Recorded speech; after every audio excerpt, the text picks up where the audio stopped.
وجود باری تعالیٰ کا اثبات ہو جائے تو اس کے بعد پھر تمام امور کی تشریح آسان ہو جاتی ہے۔ اگر وجود باری تعالیٰ کو زیر بحث نہ لایا جائے تو دین پر جتنے اشکالات ہیں ان کے کما حقہ جوابات نہیں ہو سکتے۔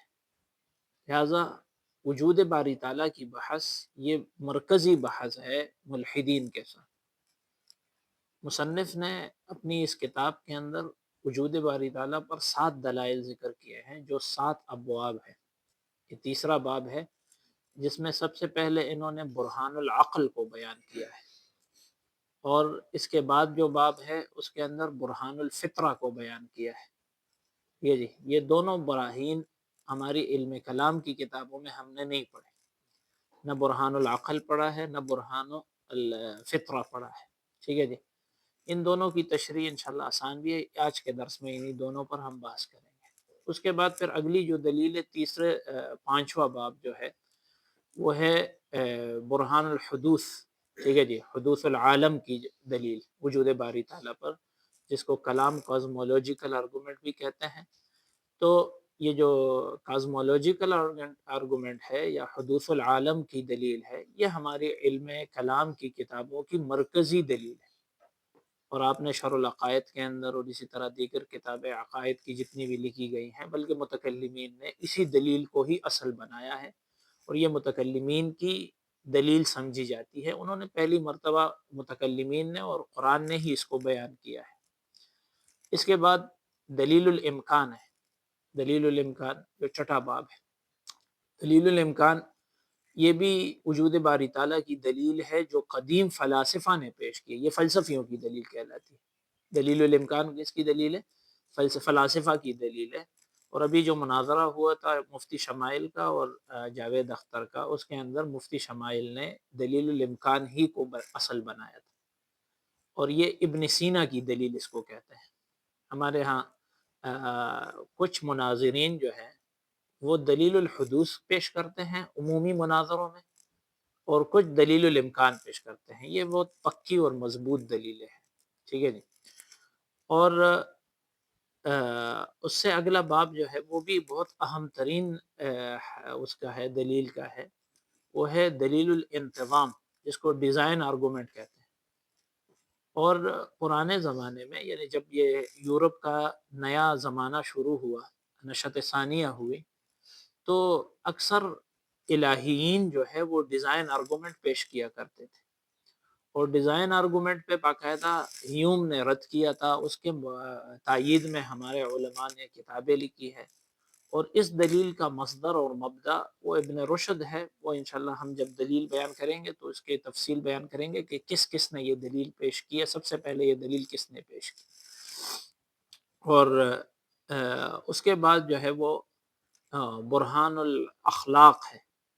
اخلاق کے انسان کے جو اخلاق ہیں وہ آبجیکٹو ہیں، جیسا کہ پہلے میں نے عرض کیا تھا، یہ آبجیکٹو اخلاق کا مصدر الہی ہی ہو سکتا ہے۔ یہ انشاءاللہ ہم وہاں ثابت کریں گے برہان الاخلاق میں۔ اور برہان الاخلاق بنیادی طور پر ایک فلسفی، جرمن فلسفی کانٹ سے منقول ہے۔ اور ایک ہے برہان الشعور، ٹھیک ہے جی، جس کو مصنف پیش کریں گے۔ تو برہان الشعور کا معنی یہ ہے کہ مادے میں حیات کیسے آتی ہے۔ اس کو مولانا نے سائنسی اعتبار سے چیلنج کیا ہے کہ حیات فی المادہ کیسے آتی ہے، اس کا کوئی مصدر الہی نہ ہو تو کیا عقل اس کو اور دلیل سے ثابت کیا جا سکتا ہے کہ مادے میں حیات کیسے آتی ہے۔ ٹھیک ہے جی، تو یہ دلائل جو ہیں وہ دلائل ہیں وجود باری تعالیٰ کے، جو اس کتاب کے اندر ذکر کیے گئے ہیں۔ سب سے پہلے برہان العقل ہے، اس کے بعد پھر برہان الفطرہ ہے، اور پھر برہان الحدوث اور امکان اور اخلاق اور شعور، اور ایک اور جی انتظام، دلیل الانتظام ہے۔ تو اس دلیل الانتظام کا پہلے میں نے ذکر بھی کیا تھا، اس کو الضبط الدقیق کی دلیل بھی کہتے ہیں۔ الضبط الدلیل کی دلیل، اس کو فائن ٹیوننگ آرگومنٹ بھی کہتے ہیں انگریزی کے اندر۔ بہرحال اس میں جو سب سے پہلی دلیل ہے جو آج ہم پڑھیں گے وہ ہے برہان العقل۔ برہان العقل یا ریزن آرگومنٹ اس کو کہتے ہیں۔ برہان العقل سب سے پہلے عیسائی علماء نے پیش کی ہے، سامی نے لکھا ہے کہ سب سے پہلے یہ دلیل جو ہے وہ برطانیہ کے وزیر اعظم جو تھے، رئیس الوزراء پرائم منسٹر تھے، آرتھر بلفور، اس کی ایک کتاب ہے قواعد الایمان، دا بیسز آف فیتھ، اس کے اندر اس نے اس دلیل کو بیان کیا تھا۔ یہ برطانیہ کا وزیر اعظم گزرا تھا اور بہت ہی دیندار آدمی تھا، اور اس کے بعد سی ایس لوئس نے اس دلیل کو پیش کیا۔ آج کل اس دلیل پر جو ہے، آج کل یعنی اب سے کچھ عرصہ پہلے ایک انگریز ہے ویکٹر ریپرٹ، اس کا نام ہے، ویکٹر ریپرٹ نے باقاعدہ اس پر اپنے پی ایچ ڈی کا مقالہ لکھا، اور وہی سارے لوگوں کا مصدر بنا اس دلیل کے سمجھنے کا، اور اس دلیل پر جتنے اعتراضات ہیں ان اعتراضات کے جوابات بھی اس ویکٹر ریپرٹ نے اپنے مقالے کے اندر دیے ہیں۔ اس دلیل کو بیان کرنے سے پہلے مصنف نے ایک مثال بیان کی ہے، پھر اس کے بعد ہم اس کی تفصیل انشاءاللہ عرض کرتے ہیں۔ دلیل کا خلاصہ یہ ہے کہ انسان کے اندر جو فکری صلاحیت ہے، استدلال کی قوت ہے، یہ استدلال کی قوت مادی نہیں ہے، یہ استدلال کی قوت مادی نہیں ہے، بلکہ یہ مادہ سے ماورا ایک چیز ہے، یہ فزیکل پروسیس کے ذریعے اس کو نہیں سمجھا جا سکتا، مادی عملیات، طبعیاتی عوامل کے ذریعے جو اندھے اور بے ترتیب ہیں اور غیر عقلی ہیں، اس سے عقلی شعور کا اور عقلی استدلال کا ظہور ایک بے عقل مادے سے کیسے ہو سکتا ہے؟ ایک بے عقل مادہ جو بلائنڈلی موجود ہوا ہے، جس کا کوئی پیدا کرنے والا نہیں ہے، خود بخود جو ہے وہ وجود میں آیا ہے، وہ کسی عقلی ترتیب کا تابع نہیں ہے، اس نے عقل کو کیسے جنم دیا؟ اس نے عقل کو کیسے جنم دیا؟ عقل سے مراد کوئی شے نہیں ہے، بلکہ عقلی استدلال مراد ہے، کیونکہ عقل کو تو یہ نہیں مانتے۔ پہلے میں عرض کر چکا ہوں کہ ان کے نزدیک تو عقل کوئی چیز نہیں ہے، تو ہم کہتے ہیں کہ عقلی استدلال موجود ہے، اس پہ ہم دلائل پیش کریں گے کہ عقلی استدلال موجود ہے۔ جب عقلی استدلال موجود ہے تو یہ کہاں سے آتا ہے؟ ٹھیک ہے جی۔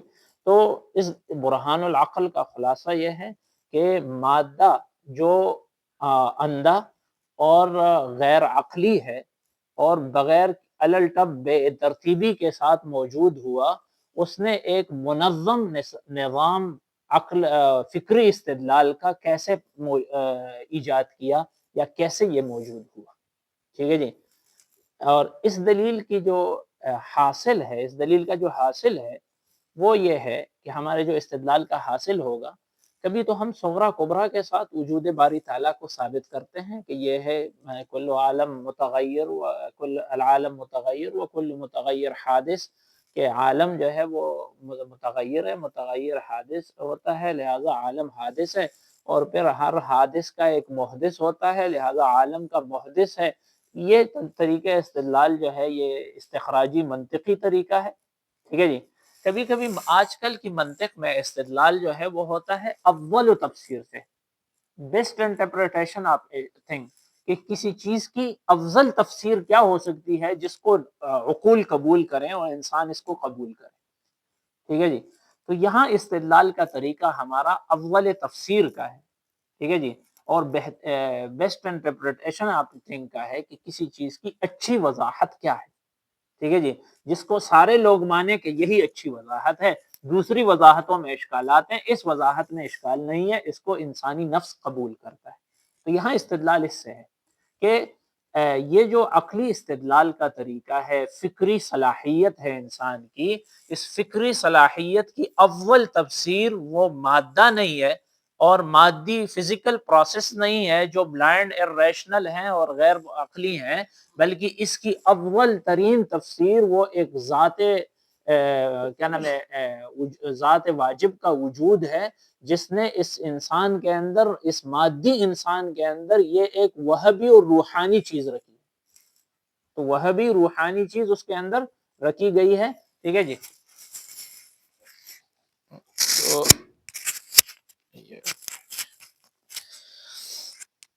یہ جو کیا نام ہے استدلال ہے ہمارا، یہ خلاصہ ہے اس کا، ٹھیک ہے جی۔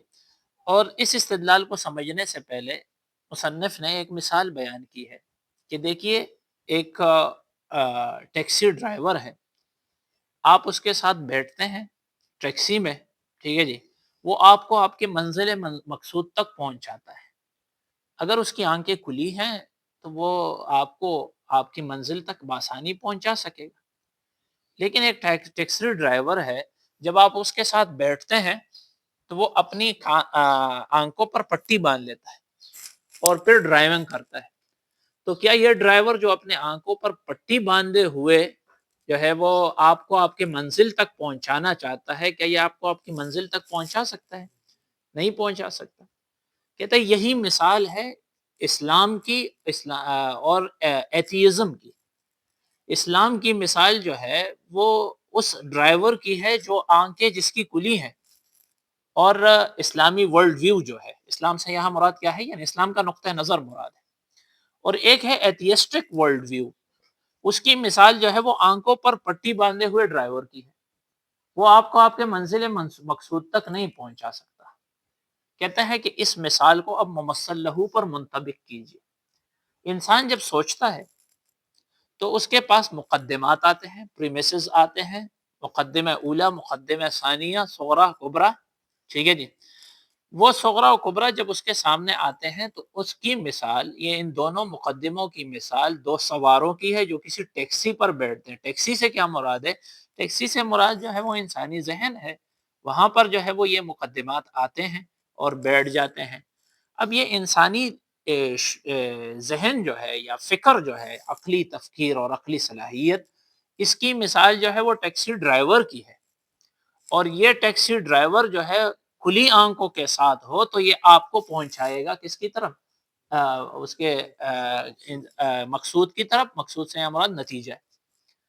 تو اگر آپ اسلامی نقطہ نظر سے اس کو دیکھیں تو پھر یہ آپ کو سمجھ آنے والی بات ہے اور آپ کو پہنچائے دے گی آپ کے مقصود تک، برخلاف ایتھیسٹک ورلڈ ویو کے حساب سے، کہ اس کے حساب سے یہ عقلی تفکیر جو ہے یہ خود ایک غیر ریشنل چیز ہے، کیونکہ ان کے نزدیک تو کوئی چیز کسی نے موجود نہیں کی ایک خاص طریقے سے کہ وہ اس مرتب طریقے پر موجود ہو اور اسی پر چلے، بلکہ ان کے نزدیک تو یہ ساری چیزیں، انسان کے ذہن کا بننا، انسان کے ذہن کا جو ہے وہ کام کرنا، یہ ایک اتفاقی امر ہے، اور اتفاقی امر کا مطلب یہ ہوتا ہے کہ وہ اس کام کے لیے ضروری نہیں ہے کہ وہ اس راستے پر چلے، اور یہ بھی ضروری نہیں ہے کہ نہ چلے، بلکہ ہو سکتا ہے کہ چلے اور ہو سکتا ہے کہ نہ چلے۔ تو اس کی مثال تو پھر بلائنڈ اس کی ہو گئی، جس نے آنکھوں پر پٹی باندھی ہوئی ہے، اس سے کیا ڈرائیور کی ہو گئی، کہ ایک اتفاقی شے کبھی کسی چیز تک پہنچ جاتی ہے، کبھی کسی چیز تک نہیں پہنچتی۔ لہذا عقلی تفکیر کو اگر محض ایک کیا نام ہے مرتب اور منتظم چیز نہ سمجھا جائے، بلکہ ایک اتفاقی چیز سمجھا جائے کہ عقل کا نتیجہ نکالنا محض ایک اتفاقی امر ہے، عقل کا نتیجہ نکالنا محض ایک اتفاقی امر ہے، تو پھر تو کیا نام ہے نتیجہ کا ہونا یقینی نہیں ہے، نتیجے کا ہونا یقین۔ لہٰذا ایتھیزم ورلڈ ویو کے حساب سے تو نتیجہ کوئی یقینی چیز نہیں ہونی چاہیے، کیونکہ یہ کس سے پیدا شدہ ہے؟ یہ محض ایک اتفاقی امر ہے، ذہن کا اس طرح حرکت کرنا اور اس کا نتیجے تک پہنچنا، ٹھیک ہے جی، یہ اتفاقی طور پر موجود ہوا ہے، اور اتفاقی طور پر موجود ہونے والی چیز ہمیشہ ایک جہت میں نہیں ہوتی، بلکہ وہ معمور نہیں۔ ہمارے نزدیک تو ذہن معمور ہے، ہم تو کہتے ہیں ذہن کے اندر یہ قوت ڈالی گئی ہے کہ جب تمہارے سامنے یہ دو چیزیں آئیں تو تم اس کو وہاں تک پہنچاؤ، وہ اس کے برخلاف نہیں کر سکتا، جبکہ ان کے نزدیک تو ذہن کا اس چیزوں تک پہنچ جانا محض ایک اتفاقی امر ہے، اور ایک اتفاقی امر ہمیشہ ایک جہت میں واقع نہیں ہوتا۔ جب یہ ایک جہت میں واقع نہیں ہوتا تو کبھی ہو سکتا ہے کہ یہ آپ کے ذہن کو وہاں تک پہنچائے، اور کبھی یہ بھی ہو سکتا ہے کہ نہ پہنچائے، حالانکہ یہ واقعے کے خلاف ہے۔ تو ایتھیسٹک ورلڈ ویو جو ہے آپ کو ایک ایسی چیز کی طرف لے کے جا رہا ہے جو واقعے کے خلاف ہے، برخلاف کس کے نظریے کے؟ اسلامی نظریے کے، کہ وہ آپ کو ایک سیدھے راستے پر چلاتا ہے، ٹھیک ہے جی۔ تو یہ مثال مصنف نے یہاں ذکر کی ہے ابتداء۔ اس کے بعد یہ پہلا مقدمہ ہے۔ دوسرے نمبر پر جو ہے مصنف نے آگے کیا بیان کیا ہے؟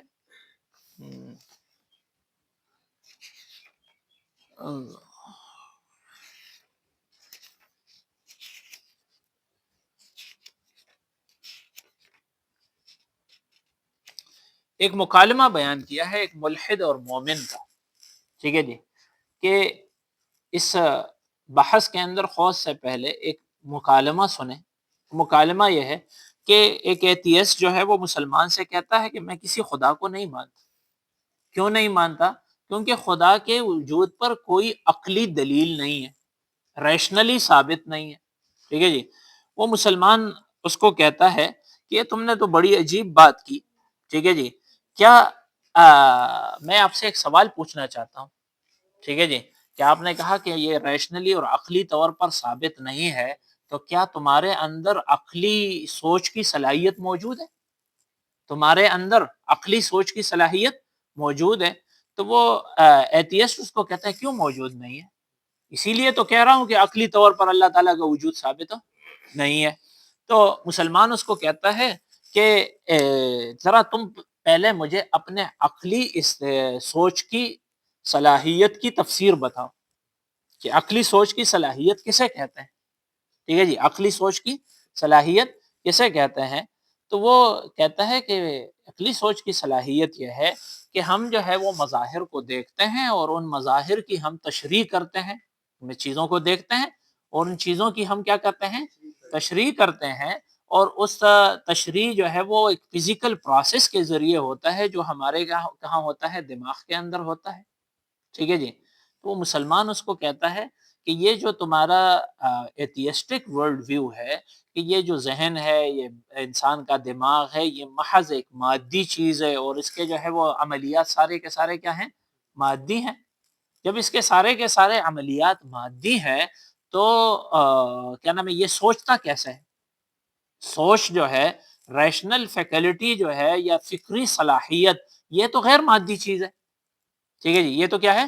غیر مادی چیز ہے۔ تو وہ اس کو جواب دیتا ہے کہ دراصل یہ جو ہمارا ذہن ہے یہ ہے تو فزیکل پروسیس اور مادی اعمال کے اندر مشغول ہے، لیکن اس کے اندر ایوولوشن ہوئی ہے۔ اس کے اندر کیا ہوئی ہے؟ ایوولوشن ہوئی ہے، اور اس ایوولوشن کے نتیجے میں یہ اتنے حد تک بڑھ گیا ہے کہ یہ غیر مادی فکر کو پیدا کر سکتا ہے، غیر مادی فکر کو پیدا۔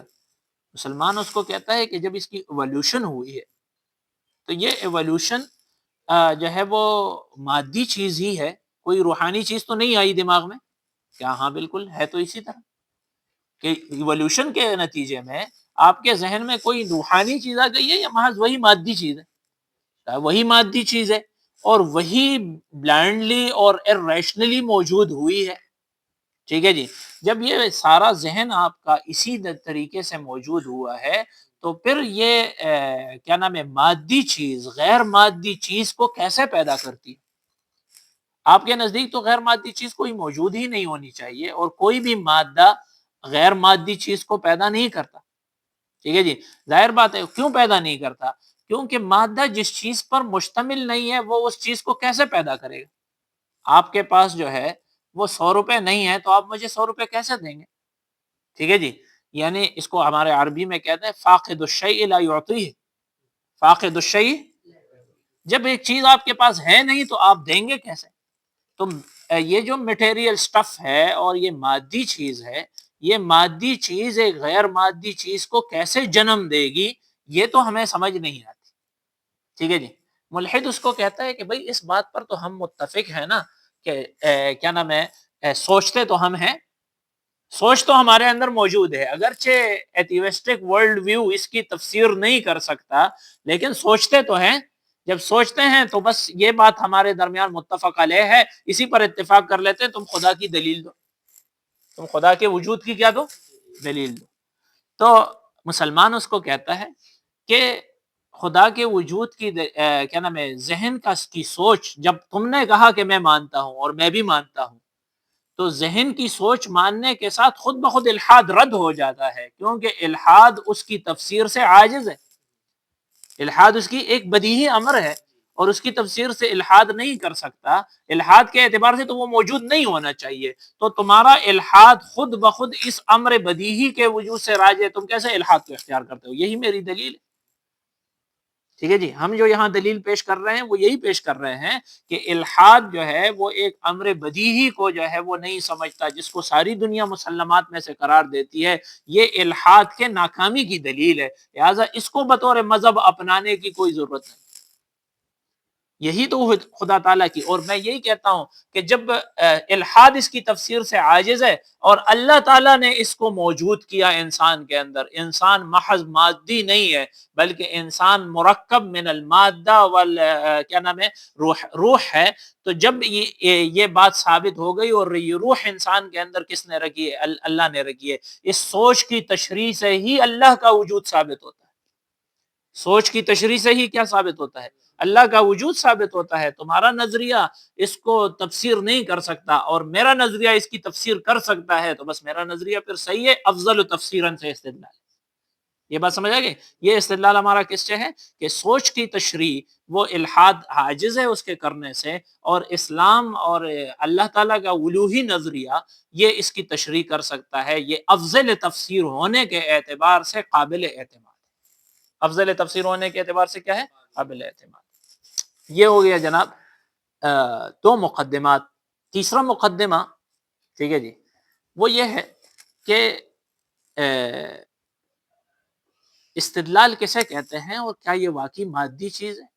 انسان کی فکری صلاحیت اور ریزن، ٹھیک ہے جی، فکری صلاحیت کے لیے انہوں نے لفظ استعمال کیا ریشنل فیکلٹی، اور ریشنل فیکلٹی جو ہے، ریشنل مانا عقلی اور فیکلٹی مانا انسان کی صفت، ٹھیک ہے جی، تو صلاحیت، تو یہ فکری صلاحیت جو ہے وہ تو انسان کے اندر موجود ہے، اس کو تو سب سمجھتے ہیں، اور اس کے ذریعے ہم استدلال کرتے ہیں، اور استدلال سے ہماری مراد کیا ہے کہ دو مقدمات رکھے جائیں اور پھر ان دو مقدمات کے درمیان سے ایک نتیجہ نکالا جائے، ٹھیک ہے جی۔ جیسا کہ مثال کے طور پر ہم کہتے ہیں کہ ہر مجرد جو ہے وہ غیر شادی شدہ ہوتا ہے، اور زید مجرد ہے، لہذا نتیجہ کیا نکلا کہ وہ غیر شادی شدہ ہے، ٹھیک ہے جی۔ اور اسی کو مثال ہمارے ہاں مشہور ہے کہ العالم متغیر وکل متغیر حادث، یہ دو کیا نام ہے مقدمے آ گئے، ان دو مقدموں کے درمیان سے ہم نے ایک نتیجہ نکالا کہ یہ دنیا پیدا شدہ ہے، یہ دنیا کیا ہے؟ پیدا شدہ ہے۔ تو یہ جو نتیجہ نکالتے ہیں ہم، یہ نتیجہ ایک مادی چیز، مادی پروسیس کے اس نتیجے میں نہیں آتا۔ مادی پروسیس تو وہ ہوتا ہے جس کے اندر محسوسات کا استعمال ہوتا ہے، اور ان محسوسات کے نتیجے میں ایک شے حاصل ہوتی ہے اور واضح ہوتا ہے، جیسے کہ بیماری سے شفا مل جانا، بیماری سے شفا، پانی کے ساتھ پیاس بجھ جانا، بیماری ہوتی ہے بدن کے اندر، اور اس کے اندر ہم دوائی جب ڈالتے ہیں تو وہ بدن کے اندر اس بیماری کے جراثیم کو مار دیتی ہے، اور وہ جراثیم کا اثر تھا جو اس بدن پر بیماری کی صورت میں ظاہر ہو جاتا ہے، وہ اثر ختم ہو جاتا ہے۔ یہ بالکل مشاہد چیز ہے، فزیکل پروسیس ہے۔ یہ فزیکل پروسیس تو ہمیں اور آپ کو سمجھ آتا ہے کہ دنیا کے اندر اسباب اور مسببات کے درمیان ربط ہے، اسباب اور مسببات کے اندر کیا ہے؟ ایک ربط ہے، تو اسی ربط کے اعتبار سے ہمیں سمجھ آتا ہے کہ اس فزیکل پروسیس کے نتیجے میں یہ عمل موجود ہوا ہے۔ اب کیا یہ استدلال اور نتیجے تک پہنچنا یہ کوئی فزیکل پروسیس ہے جو وہ ہوتا ہے، یا یہ ایک غیر فزیکل پروسیس ہے؟ ٹھیک ہے جی، تو ہمارا دعویٰ یہ ہے کہ یہ نان فزیکل پروسیس ہے، اسپریچول ہے، ٹھیک ہے جی، یعنی ایک روحانی عمل ہے اور عقلی عمل ہے۔ عقلی تفکیر جو ہے وہ کس کے خلاف ہے؟ وہ فزیکل پروسیس سے الگ چیز ہے، اور اس کی مثال تو یہ ہے کہ بعض دفعہ ایسا ہوتا ہے کہ خارج کی چیزیں وہ استدلال میں انوالو ہوتی ہیں، استدلال کے اندر موجود ہوتی ہیں، اس سے آپ سمجھتے ہیں کہ یہ دلیل خارج سے لی گئی ہے۔ حقیقت میں استدلال جو ہے یعنی نتیجہ نکالنا، استدلال سے یہاں مراد کیا ہے؟ نتیجہ نکالنا۔ نتیجہ نکالنا کوئی خارجی چیز نہیں ہے، محض ذہنی چیز، محض ذہنی چیز ہے۔ کیوں؟ کیونکہ نتیجہ نکالنے کے لیے ہم جب صغرا کبرا وغیرہ سے نتیجہ نکالتے ہیں، ٹھیک ہے جی، العالم متغیر وکل متغیر حادث، اس سے ہم نے نتیجہ نکالا ہے کس کا؟ العالم متحدث العالم حادث کا۔ یہ نتیجہ ہم نے کیسے نکالا؟ یہ کیا نام ہے، کل متغیر حادث جو ہے یہ ایک عام ہے، ٹھیک ہے جی، اور العالم متغیر یہ ایک اخص ہے، اور اس اخص کو ہم نے ایک عام کے تحت مندرج کیا. ٹھیک ہے جی, اس اخص کو ہم نے ایک عام کے تحت کیا کیا, مندرج کیا. اور اس عام کے لیے جو حکم ثابت تھا وہ کون سا حکم ثابت تھا؟ حدوث کا. کل متغیر حادث, العالم متغیر, یہ اندراج الاصغر تحت الاکبر ہے. ٹھیک ہے جی. تو جب وہ اس کے تحت مندرج ہوا, کل متغیر کے تحت مندرج ہوا, تو کل متغیر کا جو حکم تھا حادث, وہ اس کس کے لیے ثابت ہوا؟ اصغر کے لیے ثابت ہوا. یہ بات سمجھ آ گئی جی. تو یہ جو طریقہ ہے یہ طریقہ عقلی ہے, یہ خارج میں نہیں ہے. کیوں؟ خارج کے اندر کبرا کا کوئی وجود نہیں ہے, کیونکہ خارج کے اندر جزیات موجود ہوتی ہیں, کلیات تو موجود نہیں ہوتی. یہ آپ لوگوں نے منطق کے اندر پڑھا ہے. ٹھیک ہے جی. یہ جو عام ہوتا ہے یعنی اندراج الاخص تحت العام, یہ ہے استدلال کا حاصل. اور یہ جو اندراج الاخص تحت العام ہے, یہ کوئی خارجی چیز ہے نہیں. کیوں خارجی چیز نہیں ہے؟ کیونکہ عام کا تو وجود ہی خارج میں نہیں ہے. عام کا وجود تو محض کس کے اندر ہوتا ہے؟ ایک انسان مشترک. انسان مشترک مطلب یہ ہے کہ جو تمام انسانوں کی مشترکہ خصوصیات ہیں وہ ایک کے اندر موجود ہوں, تو اس کے اندر کوئی امتیازی چیز نہیں ہوگی. اور اسی کو تو ہم کل انسان, الانسان الکلی کہتے ہیں. الانسان الکلی کوئی خارج میں موجود نہیں ہے. یہ بات سمجھ آ گئی جی. تو اس سے ہم کیا نام ہے ثابت ہوتا ہے کہ استدلال جو ہوتا ہے یہ, اور یہ عقلی تفکیر جو ہوتی ہے, یا اس کو جو ہے وہ ریشنل فیکلٹی جو ہے انسان کی, یا ریزن جو ہے, یہ ایک اسپریچول چیز ہے. یہ محض مادی نہیں ہے, فزیکل پروسیس کے نتیجے میں موجود نہیں ہے. البتہ یہ بات درست ہے, ہم یہ مانتے ہیں کہ یہ بھی نہیں ہے کہ فزیکل پروسیس کا کوئی دخل ہی نہیں ہے. کیونکہ بعض چیزوں کے اندر فزیکل پروسیس, جیسے صغرا ہے نا, صغرا میں تو فزیکل پروسیس کا اثر ہے, کیونکہ تغیرات جو ہم دیکھتے ہیں وہ تو فزیکل پروسیس ہے. عالم کے اندر تغیرات جو ہم دیکھتے ہیں وہ تو فزیکل پروسیس ہیں. وہاں سے ہم نے اس صغرے کو لیا, پھر کبرے کو ہم نے لیا ذہن سے, پھر ان کو جو آپس میں پروسیس کیا ہے, جس کو ہم کہتے ہیں عقلی تفکیر یا ریزن کہتے ہیں, جو ہمیں ایک کنکلوژن دیتی ہے. کنکلوژن کس کے کہتے ہیں؟ نتیجہ. جو نتیجہ ہمیں ملتا ہے وہ ان دو پریمیسز کے نتیجے میں, ان کے اندر انٹریکشن اور تعامل کرنے کے نتیجے میں, ان دونوں کو آپس میں ایک دوسرے کے ساتھ جو ہے وہ تعامل کرنے کے نتیجے میں ہمیں ایک کنکلوژن اور نتیجہ حاصل ہوتا ہے. ٹھیک ہے. یہ سارا کام کہاں ہوتا ہے؟ یہ سارا کام جو ہے وہ انسانی عقل کے اندر, انسانی فکر کے ذریعے ہوتا ہے. اور یہ فکر جو ہے یہ کوئی فزیکل پروسیس نہیں ہے. یہ کوئی فزیکل پروسیس نہیں ہے کہ دماغ کے اندر, ظاہر بات ہے دماغ جب عمل کرے گا اور اس کے اندر جو ہے وہ چیزیں خلیے آتے جاتے جائیں گے, تو وہ تو صرف یہی چیزیں آپ کو لے آ کے دے سکتی ہیں کہ یہاں جو تغیر ہوا, یہ تغیر ہوا, یہ تغیر جو ہے یہ دنیا کے لیے ثابت ہے. جو چیزیں مشاہد ہیں, یعنی جو معقولات اولیہ جس کو ہمارے یہاں کہتے ہیں, ٹھیک ہے, معقولات اولیہ جو ہے وہ تو خارج سے حاصل ہیں, لیکن معقولات ثانویہ خالص ذہنی چیزیں, یعنی اندراج الاخص تحت العام جو ہے, جس کو اصغر تحت الاکبر کہتے ہیں, یہ امر خالص عقلی چیز ہے. یہ مادی چیز نہیں ہے. اور جب یہ مادی چیز نہیں ہے, غیر مادی ہے, تو یہ غیر مادی چیز کہاں سے موجود ہوئی؟ اگر آپ کہتے ہیں یہ ذہن اس کو موجود کرتا ہے, تو ہمارا اشکال کیا ہے؟ ہمارا اشکال یہ ہے کہ کیسے ایک مادی چیز غیر مادی کو موجود کرتی ہے, جبکہ مادی چیز خود اس غیر مادی چیز پر مشتمل نہیں ہے. مادی چیز خود غیر مادی پر مشتمل نہیں. مادی چیز تو مادی چیز دے سکتی ہے, غیر مادی چیز کیسے دے گی؟ یہ بات سمجھ آ گئی. یہ ہو گئے جناب 3 مقدمات اس کے, ایک مکالمہ اور ایک اس کا دلیل کے لیے ایک مثال انہوں نے دی تھی, اور ایک تعارف ہوا استدلال کا. ٹھیک ہے جی. چوتھی چیز یہ ہے کہ یہ جو فکری صلاحیت ہے, اس کے بارے میں سائنس کی کیا رائے ہے؟ فکری صلاحیت کے بارے میں سائنس کی کیا رائے ہے؟ کیونکہ سائنس جو ہے اس کے اندر بھی ظاہر بات ہے استدلال تو ہوتا ہے. سائنس کے کسی نتیجے تک پہنچنے کے لیے ایک عقلی استدلال کی کچھ نہ کچھ ضرورت پڑتی ہے, اور یہ خالص کیا نام ہے سائنسی استدلال خالص کیا نام ہے فزیکل نہیں ہوتے. ٹھیک ہے جی. چنانچہ جن لوگوں نے عقل کا انکار کیا, ملا باقر صدر نے لکھا ہے ایک جگہ پر کہ ڈیکارٹ نے کہا تھا کہ جس کو ڈیکارٹ کوجیٹو کہتے ہیں, ڈیکارٹ کوجیٹو کہتا تھا کہ میں دنیا کی کسی چیز کے وجود کو نہیں مانتا، البتہ اپنے وجود کو مانتا ہوں۔ اپنے وجود کو کیوں مانتا ہوں؟ کیونکہ میں سوچ رہا ہوں۔ I think so I am, کہ میں سوچ رہا ہوں، اس وجہ سے میں اپنے وجود کو سمجھتا ہوں کہ میرا وجود ہے۔ ٹھیک ہے جی۔ ملا باقر لکھتے ہیں کہ یہ جو اس کا نظریہ تھا کہ I think so I am, میں سوچ رہا ہوں اس لیے میں ہوں، یہ بھی ایک دلیل منطقی اور ایک قضیہ عقلیہ کا محتاج ہے، اور وہ قضیہ عقلیہ یہ ہے کہ جو سوچ سکتا ہے وہ ہوتا ہے۔ آئی تھنک، میں سوچ رہا ہوں، اور جو سوچ رہا ہوتا ہے وہ موجود ہوتا ہے، لہٰذا میں ہوں۔ تو اس کا یہ کہنا کہ میں عقلی استدلال سے کیا نام ہے کو نہیں مانتا، یہ خود اس کے اس مقولے نے اس کو کی نفی کی کہ I think so I am. یہ I think so I am جو ہے یہ خود ایک مقدمہ مطویہ کا محتاج ہے، جو مقدمہ مطویہ کیا ہے؟ عقلی ہے۔ ٹھیک ہے۔ بہرحال سائنس جو ہے وہ بھی انفیر اور انڈکٹ اور ڈیڈکٹ ہر قسم استدلال بھی ہوتا ہے، اس کے اندر استقراء بھی ہوتا ہے، استخراج بھی ہوتا ہے، سائنس خود اس کا محتاج ہے۔ ٹھیک ہے جی۔ اب سائنس جو ہے اس کی کیا تشریح کرتی ہے؟ کس کی؟ اس کی کہ انسان کی فکری صلاحیت کی کیا وجہ ہے؟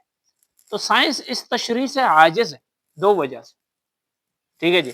ایک تو یہ ہے کہ یہ اس علم کے مسلمات میں سے ہے، کسی بھی سائنسی تحقیق کے کرنے سے پہلے سائنسدان یہ سمجھتا ہے کہ میں اپنے نتیجے کو عقلی طور پر صحیح قرار دوں گا، اور کوئی بھی نتیجہ عقلی اعتبار سے غلط ہو تو وہ میرے نزدیک صحیح نہیں ہو سکتا۔ اس مسلمے کو وہ پہلے سے فرض کیے ہوئے ہے، یہ سائنس کا مفروضہ ہے۔ ٹھیک ہے جی۔ چنانچہ انہوں نے جو عنوان قائم کیا ہے وہ یہ ہے کہ سائنس کا ایک مفروضہ ہے ریزن۔ جب سائنس کا ایک مفروضہ اور مسلمات الفن میں سے ہے، تو جو مسلمات اور مقدمات الفن ہوتے ہیں وہ مبحوث عنہا فی الفن نہیں ہوتے۔ ٹھیک ہے جی۔ اس فن تو اس سے آگے کا استدلال کرنے کے لیے ہوتا ہے، جو پیچھے کا استدلال ہے وہ تو کسی اور فن سے وہ لیتا ہے۔ ٹھیک ہے جی۔ لہٰذا جو چیزیں مثلا فقہ ہے، فقہ استنباط کے لیے ہے، فقہ اس بات کے لیے نہیں ہے کہ قرآن اللہ کی کتاب ہے یا نہیں۔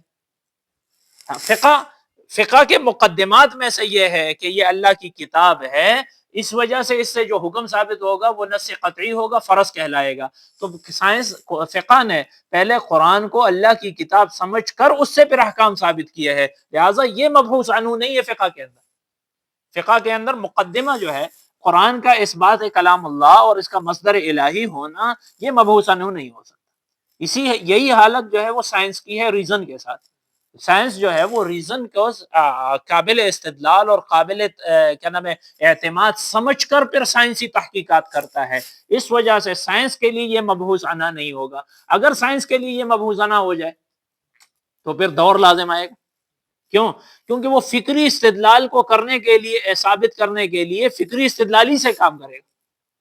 فکری استدلال کا اثبات اور اس کی تشریح فکری استدلالی پر موقوف ہوگی، اور توقف شیء علی نفسہ لازم آئے گا۔ اس وجہ سائنس کے مباحث میں سے نہیں ہے کہ وہ ریزن کی تشریح کرے کہ ریزن کیوں ہے اور کس طرح ہے۔ ٹھیک ہے جی۔ یہ فلسفے کا موضوع ہو سکتا ہے، سائنس کا نہیں ہے۔ ٹھیک ہے جی۔ دوسری بات جو ہے وہ یہ ہے کہ سائنس کا تعلق ہمیشہ وہ آبزرو چیزوں کے ساتھ ہوتا ہے جو خارج میں مشاہد ہوتی ہیں، انہی سے وہ بحث کرتا ہے۔ چنانچہ انہوں نے یہ لکھا ہے کہ science can only deal with what can be observed. ہر وہ چیز جو آبزرو اور مشاہد ہو، اسی سے سائنس جو ہے وہ کیا کرتی ہے؟ استدلال کرتی ہے۔ تو جو آبزروڈ نہ ہو، ٹھیک ہے جی، اور چاہے وہ کسی طریقے سے بھی جو ہے وہ آبزروڈ ہو، جبکہ لاجیکل ریلیشنز جو ہے، لاجیکل ریلیشن سے مراد منطقی تعلقات، یعنی اندراج الاصغر تحت الاکبر، اس کو انگریزی میں کیا کہتے ہیں؟ لاجیکل ریلیشن اور منطقی ربط، صغرا اور کبرا کو آپس میں ملانا، یہ جو منطقی ربط ہے، کہتے ہیں یہ لاجیکل ریلیشنز جو ہے between premises can not be observed, یہ آبزرو چیزیں نہیں ہیں۔ ٹھیک ہے جی۔ ہم نے تو پہلے ثابت کیا نا کہ یہ کیا نام ہے محسوسات میں سے نہیں ہے، معقولات میں سے ہیں، اور جب یہ معقولات میں سے ہیں اور محسوسات اور مشاہدات میں سے نہیں ہے تو یہ سائنس کا موضوع ہی نہیں ہے۔ تو دو طریقے سے سائنس ہماری اس موضوع سے خارج ہے۔ ٹھیک ہے جی، کہ سائنسی کیا نام ہے استدلال اور فکری صلاحیت جو انسان کی ہے، یا فکر عقلی، اس کی تشریح سے سائنس عاجز ہے، کیونکہ اول تو یہ سائنس کے مسلمات اور مقدمات میں داخل ہے، اور مقدمات مبحوث عنہا فی الفن نہیں ہوتے۔ اور دوسری بات یہ ہے کہ سائنس کا تعلق جو ہے وہ کس کے ساتھ ہے؟ ابزرو چیزوں کے ساتھ ہے، مشاہدات کے ساتھ ہے، اور لاجیکل ریلیشنز جو ہیں وہ آبزرو نہیں ہے، بلکہ وہ محض معقول ہے۔ یہ بات سمجھ آگے جی؟ یہ تو ہو گیا جناب سائنس کا اور ریزن کا تعلق ہم نے واضح کیا۔ سائنس کی ایک خصوصی قسم ہے جو ہمارے لیے بہت اہم ہے، جس کا میں نے تذکرہ کیا تھا، وہ ہے ایولیوشن کا نظریہ۔ ٹھیک ہے جی، تھیوری آف ایولیوشن جو کس کی ہے؟ ڈارون کی ہے۔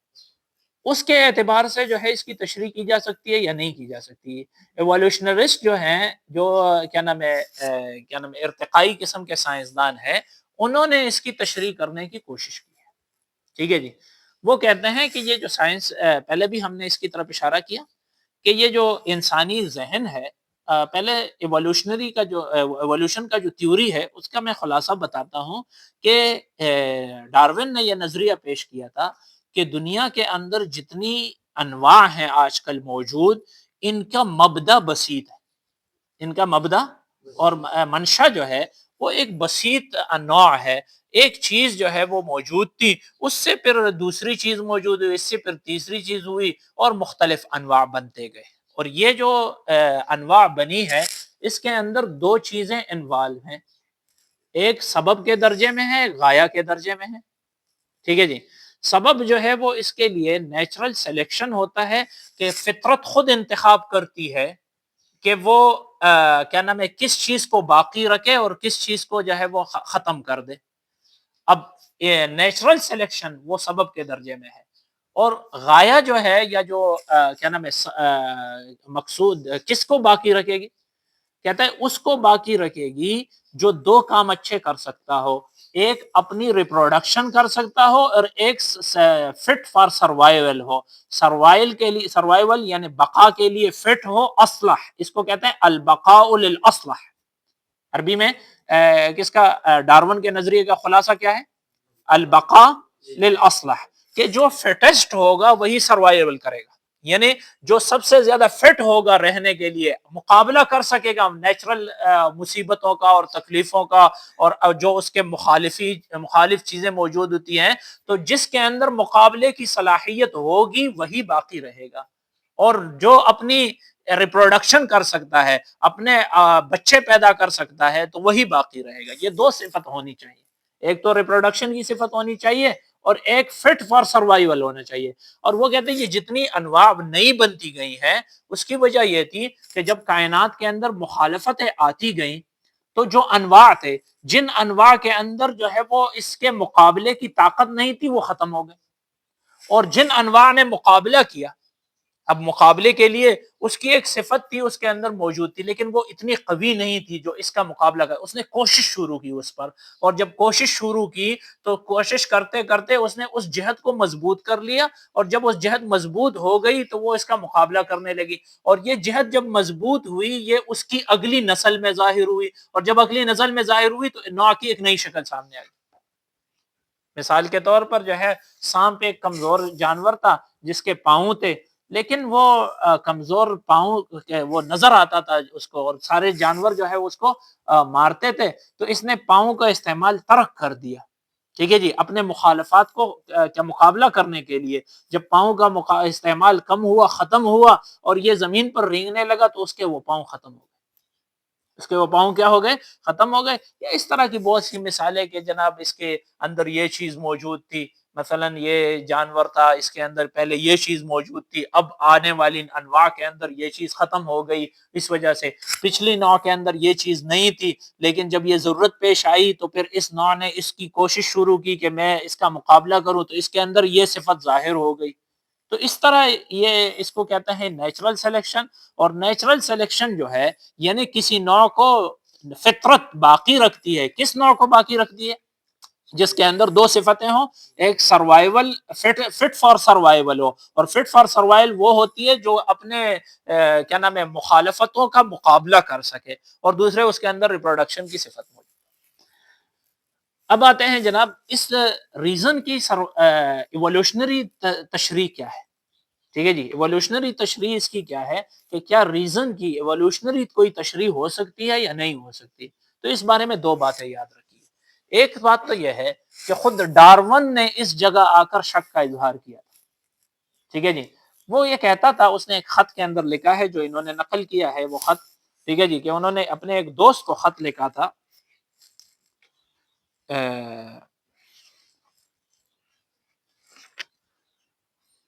1881 کے اندر, کہ یہاں مجھے ایک بڑا خطرناک شک لاحق ہوتا ہے. ٹھیک ہے جی, اس نے لکھا تھا کہ اگر ہم اپنے ایوولوشنری نظریے کے تحت کہیں کہ یہ جو صفت ہوتی ہے یہ کسی نوع کے اندر اول مرتبہ ظاہر نہیں ہوتی, بلکہ وہ پچھلی نوع کے اندر وہ موجود ہوتی ہے لیکن کمزور ہوتی ہے, اور یہاں آ کر وہ قوی بن جاتی ہے. کس کی وجہ سے؟ ماحول کا مقابلہ کرنے کے لیے اور اپنے سروائیول کو اور اپنی زندگی اور بقا کو باقی رکھنے کے لیے وہ اس صفت کو مضبوط کر دیتی ہے. تو پھر یہ ماننا پڑے گا کہ انسانی تفکیر کی جو صلاحیت ہے وہ اس انسان سے پہلے بھی موجود ہوئی ہے, اور وہ اگر موجود ہوئی ہے تو کس کے اندر موجود ہوئی ہے؟ منکی کے اندر موجود ہوئی ہے, بندر کے اندر موجود ہوئی ہے. بندر بھی عقلی استدلال پر قادر تھا, اس بات کو ماننا پڑے گا. اور پھر بندر کا عقلی استدلال بھی کسی نہ کسی درجے میں قابل اعتماد ہوگا, اگرچہ وہ اس درجے کا نہیں ہوگا, کیونکہ ان کے نزدیک تو یہی تھا نا کہ وہاں بنیادی وجود ہوگا. لہٰذا جب بنیادی وجود منکی کے اندر اور بندر کے اندر موجود ہے, قرد کے اندر موجود ہے, اور وہاں اس کا وجود ہے, اور یہاں اب آ کر جو ہے اس نے ترقی کر لی ہے, تو اس سے ماننا پڑے گا کہ بندر بھی عقلی تفکیر پر قادر ہے. ٹھیک ہے جی, اور دوسرے نمبر پر اس کے بھی کچھ معقولی امور ہوں گے, ان کو بھی تسلیم کرنا پڑے گا اگر ہوں. ٹھیک ہے جی, تو یہاں اگر مجھے کچھ شک ظاہر ہو جاتا ہے کہ کیا منکیوں اور بندروں کے اندر بھی ایسے عقلی استدلالات کی طاقت موجود ہے یا نہیں ہے.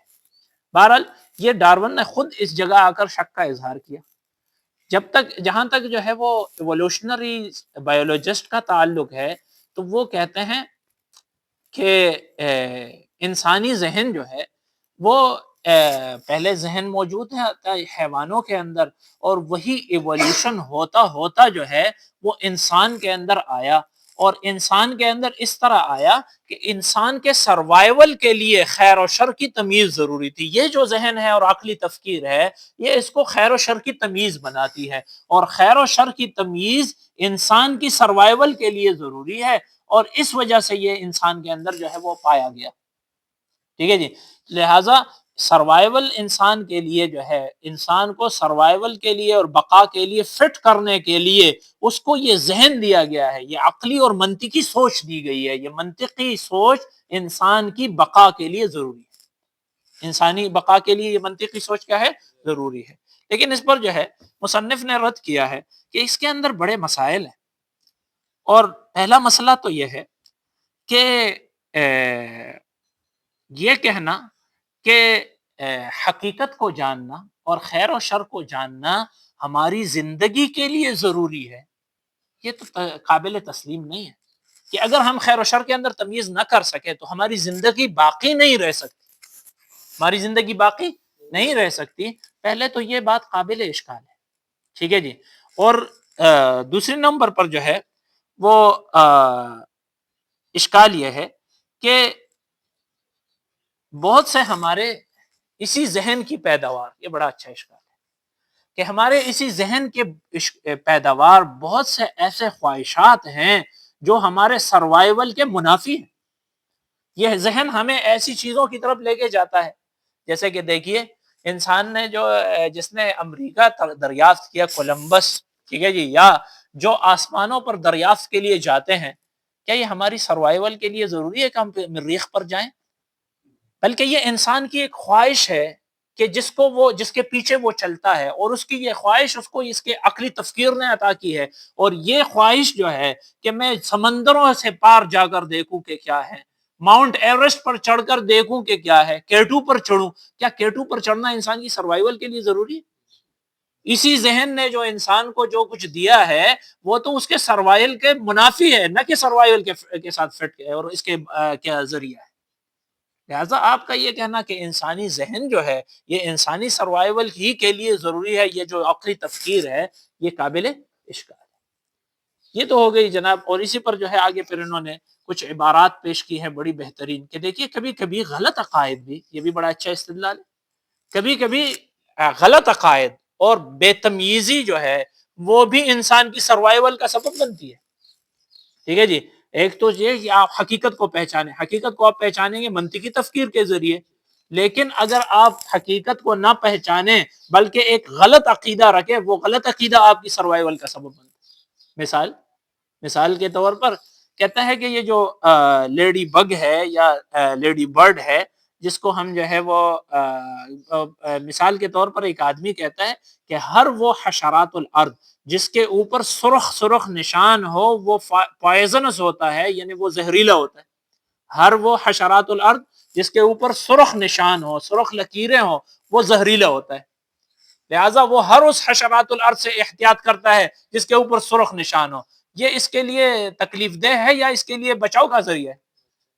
حالانکہ یہ عقیدہ غلط ہے، یہ عقیدہ بنیادی طور پر غلط ہے۔ آپ لوگوں نے وہ سرخ چھوٹا سا حشرات الارض دیکھا ہوگا جس کو ہم بادشاہ موٹر بہت منگا ویلا ایسا، ٹھیک ہے جی، دیکھ سمجھتے ہیں اس کو انگریزی میں کہتے ہیں لیڈی بگ یا لیڈی برڈ کہتے ہیں۔ بالکل سرخ سا ہوتا ہے، اتنا سا چھوٹا سا ہوتا ہے، اوپر بالکل سارا سرخ ہوتا ہے اور کالے کالے سے اس پہ نقطے ہوتے ہیں۔ ہاں سو تو آئے تازہ پختوں کے بادشاہ موٹر، ہاں تو اسی طرح کے کہتے ہیں اب یہ تو جو کیا نام ہے حشرات الارض میں سے ہے اور یہ اس کے اوپر سرخ نشانات ہیں اور یہ تو کسی کو تکلیف نہیں پہنچاتا، تو معلوم ہو کہ یہ نظریہ غلط ہے۔ یہ نظریہ کیا ہے؟ غلط۔ لیکن کیا یہ غلط نظریہ انسان کی بقا کا سبب ہے یا انسان کی ہلاک کا سبب ہے؟ یہ تو بقا کا سبب ہے۔ تو یہ سمجھنا کہ خیر و شر کے تمیز اور حقیقت تک پہنچنا یہ ہماری سروائیول کے لیے اور ہماری بقا کے لیے ضروری ہے، بنیادی طور پر یہ غلط ہے۔ ایک آدمی، ایک دوسری مثال انہوں نے دی ہے کہ ایک آدمی جو ہے وہ کمبی کو زہریلا، ہر قسم کی کمبی کو زہریلا سمجھتا ہے، کمبی خریڑے، ٹھیک ہے جی، وہ اس کو کیا سمجھتا ہے؟ زہریلا سمجھتا ہے۔ ہاں اس کی کچھ قسمیں زہریلی بھی ہیں، ٹھیک ہے جی، لیکن کچھ قسمیں ایسی ہیں جو باقاعدہ پکائی جاتی ہیں، کھائی جاتی ہیں۔ تو یہ جو کمبیوں کی ہر قسم کو زہریلا سمجھنا اور اس سے احتیاط کرنا، یہ جو ہے انسان کے لیے غلط عقیدہ ہے، اور غلط عقیدہ انسان کے لیے سروائیول کا سبب ہے، نہ کہ اس کی ہلاکت کا سبب ہے۔ تو یہ کہنا کہ انسان کی ذہن کا جو ایوولوشن ہوا ہے یہ کس کے لیے؟ انسان کو سروائیول کے لیے فٹسٹ بنانے کے لیے ہوا ہے، اور اس منطقی تفکیر کے ذریعے وہ اپنی بقا کو قائم رکھتا ہے، یہ بات درست نہیں ہے۔ یہ بات سمجھ آ گئی جی؟ یہ تو ہمارا بنیادی کیا نام ہے نظری تبصرہ ہوا اس پر، ڈارونزم پر، کہ ڈارونزم کا نظریہ جو ہے وہ اس کے متعلق کیا ہے۔ پھر ڈارونزم والوں کی طرف سے اس کی تشریح کی گئی کہ یہ جو ایوولوشن ہوا ہے اس پر ہمارا بنیادی اشکال یہ بھی ہے، جس طرح کہ ہم نے مکالمے میں ذکر کیا کہ بھئی ایوولوشن سے جو چیز آئی ہے وہ بھی تو مادہ ہی ہے، ٹھیک ہے جی، مادے سے غیر مادی کا وجود، وہ فاقد الشیء لا یعطیہ کا اقتراض تو پھر بھی موجود ہے۔ اول تو جو آپ نے وجہ بتائی کہ سروائیول کے لیے فٹس بنانے کے لیے یہ ہوا ہے وہ خود قابل اشکال ہے۔ دوسرا یہ کہ اگر آپ کہیں کہ ڈارونزم ایوولوشن ہوئی ہے انسانی ذہن کے اندر، تو انسانی ذہن کے اندر جو ایوولوشن ہوئی ہے، ٹھیک ہے جی، وہ بھی تو مادی ہی ہوئی ہے، جیسے مکالمے کے اندر ہم نے، اور مادی چیز غیر مادی کو وجود نہیں دے سکتی کیونکہ فاقد الشیء لا یعطیہ والا قاعدہ ہے، ٹھیک ہے جی، تو یہ بھی اشکال۔ اس اشکال سے بچنے کے لیے ڈارونیوں نے ایک نئی اصطلاح قائم کی اور ایک نیا نظریہ پیش کیا جس کو ڈارونزم ایوولوشنری ریلیبلزم کہتے ہیں۔ ریلیبلزم کا ترجمہ اردو میں انہوں نے کیا ہے اعتباریت، ٹھیک ہے جی، ارتقائی اعتباریت، اردو ترجمے میں یہ عنوان ہے، لیکن یہ عنوان درست نہیں ہے۔ اعتباری ارتقائیت یہ جو لفظ ہے ریلیبلزم، ریلیبلزم کہتے ہیں موثوقیت کو، موثوقیت، اعتمادیت، ٹھیک ہے جی، اعتباریت کو نہیں کہتے۔ اعتباریت کہتے سو جیسے میں نے جب یہ لفظ پڑھا اور پھر اردو ترجمہ دیکھا تو مجھے تو بالکل سمجھ نہیں آیا کہ کیا مطلب ہو سکتا ہے ارتقائی اعتباریت کا۔ پھر میں نے معاجم کے اندر ریلیبل کا معنی دیکھا تو وہاں معنی ہے موثوقیت، کسی چیز کا پر اعتماد ہونا، یہ معنی صحیح ہے۔ ارتقائی اعتباریت یا ایوولوشنری ریلیبلزم یہ کیا چیز ہے؟ تو اس کا خلاصہ یہ ہے کہ مادہ جو ہے وہ کسی غیر منطقی تفکیر کو پیدا نہیں کرتا، ٹھیک ہے جی، یہ بات تو صحیح ہے، لیکن مادہ جو ہے یا یہ انسانی ذہن یا ایوولوشن جو ہے وہ انسانی ذہن کو ٹروتھ پر اعتماد اور حقیقت پر اعتماد کرنے کے لیے موثوق اور تیار کرتا ہے. یعنی انسان کی جو ریشنل فیکلٹی ہے، یا اس کو انہوں نے کوجنیٹو فیکلٹی کہا ہے. کوجنیٹو فیکلٹی کا معنی ادراکی صلاحیت، ٹھیک ہے جی. یہ جو ادراکی صلاحیت ہے اس کے لیے ریلیبل بناتی ہے، ادراکی صلاحیت کو سچ پر اعتماد کرنے کے لیے تیار کرتی ہے، سچ پر اعتماد کرنے کے لیے کیا کرتی ہے؟ تیار کرتی ہے، ٹھیک ہے جی. تو انہوں نے یہ نظریہ پیش کیا کہ مادے سے غیر مادے کا وجود تو نہیں ہے، لیکن اس طرح ہوتا ہے بنیادی طور پر کہ ایوولوشنری ریلیبلزم ہے. اور ایوولوشنری ریلیبلزم جو ہے وہ یہ ہے کہ کیا نام ہے، انہوں نے تعریف کی ہے کہ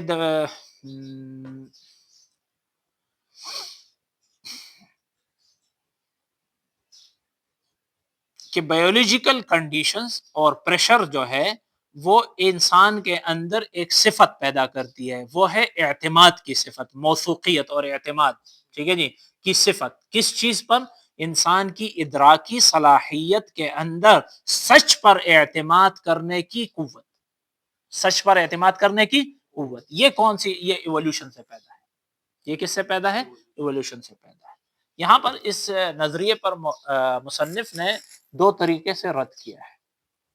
ایک تو یہ کہ اس کے لیے تو پہلے یہ ثابت کرنا پڑے گا، ٹھیک ہے جی، کہ یہ جو کیا نام ہے ایوولوشنری ریلیبلزم ہے، ٹھیک ہے جی، یہ سچ کی ریلیبلٹی اور سچ پر اعتماد کرنے کی ادراکی صلاحیت جو ہے یہ خطا پر اعتماد کرنے کی ادراکی صلاحیت سے زیادہ ہے. خطا پر اعتماد کرنے کی صلاحیت سے کیا ہے؟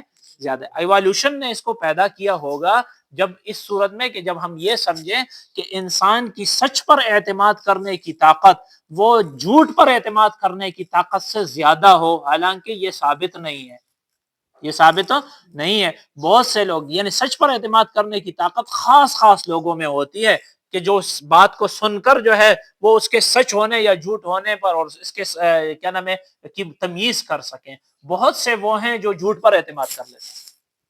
تو اس وجہ سے یہ کہنا کہ انسان کی ایوولوشن سے، انسانی ذہن کی ایوولوشن سے انسان کے اندر سچ پر اعتماد کرنے کی طاقت پیدا ہے، اس بنا پر جو ہے وہ سچ پر اعتماد کرتا ہے، یہ بات خود قابل اشکال ہے کہ کیا یہ زیادہ ہے یا جھوٹ پر اعتماد کرنے کی زیادہ ہے، ٹھیک ہے جی.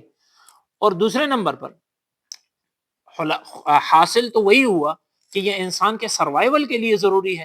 یعنی آپ یہ جو نظریہ پیش کر رہے ہیں ایوولوشنری ریلیبلٹی کا، یہ نظریہ بھی تو اسی پس منظر میں ہے کہ انسانی سروائیول کے لیے، چنانچہ انہوں نے بھی یہی بیان کیا کہ انسانی سروائیول کے لیے ضروری تھا کہ وہ انسانی ذہن کے اندر یہ موثوقیت پیدا ہو، اور یہ موثوقیت اس وجہ سے پیدا ہے. تو ہم اسی مبدا پر اور علت پر بحث کرتے ہیں کہ یہ تو انسانی اس کے لیے ضروری نہیں ہے، انسانی سروائیول کے لیے ضروری نہیں ہے، بلکہ جھوٹ پر اعتماد کرنے کی صلاحیت، ٹھیک ہے جی، اس کو انہوں نے نام دیا ہے کہ کبھی کبھی جو ہے وہ کاشس بیلیس فارمنگ پروسیسز ہوتا ہے.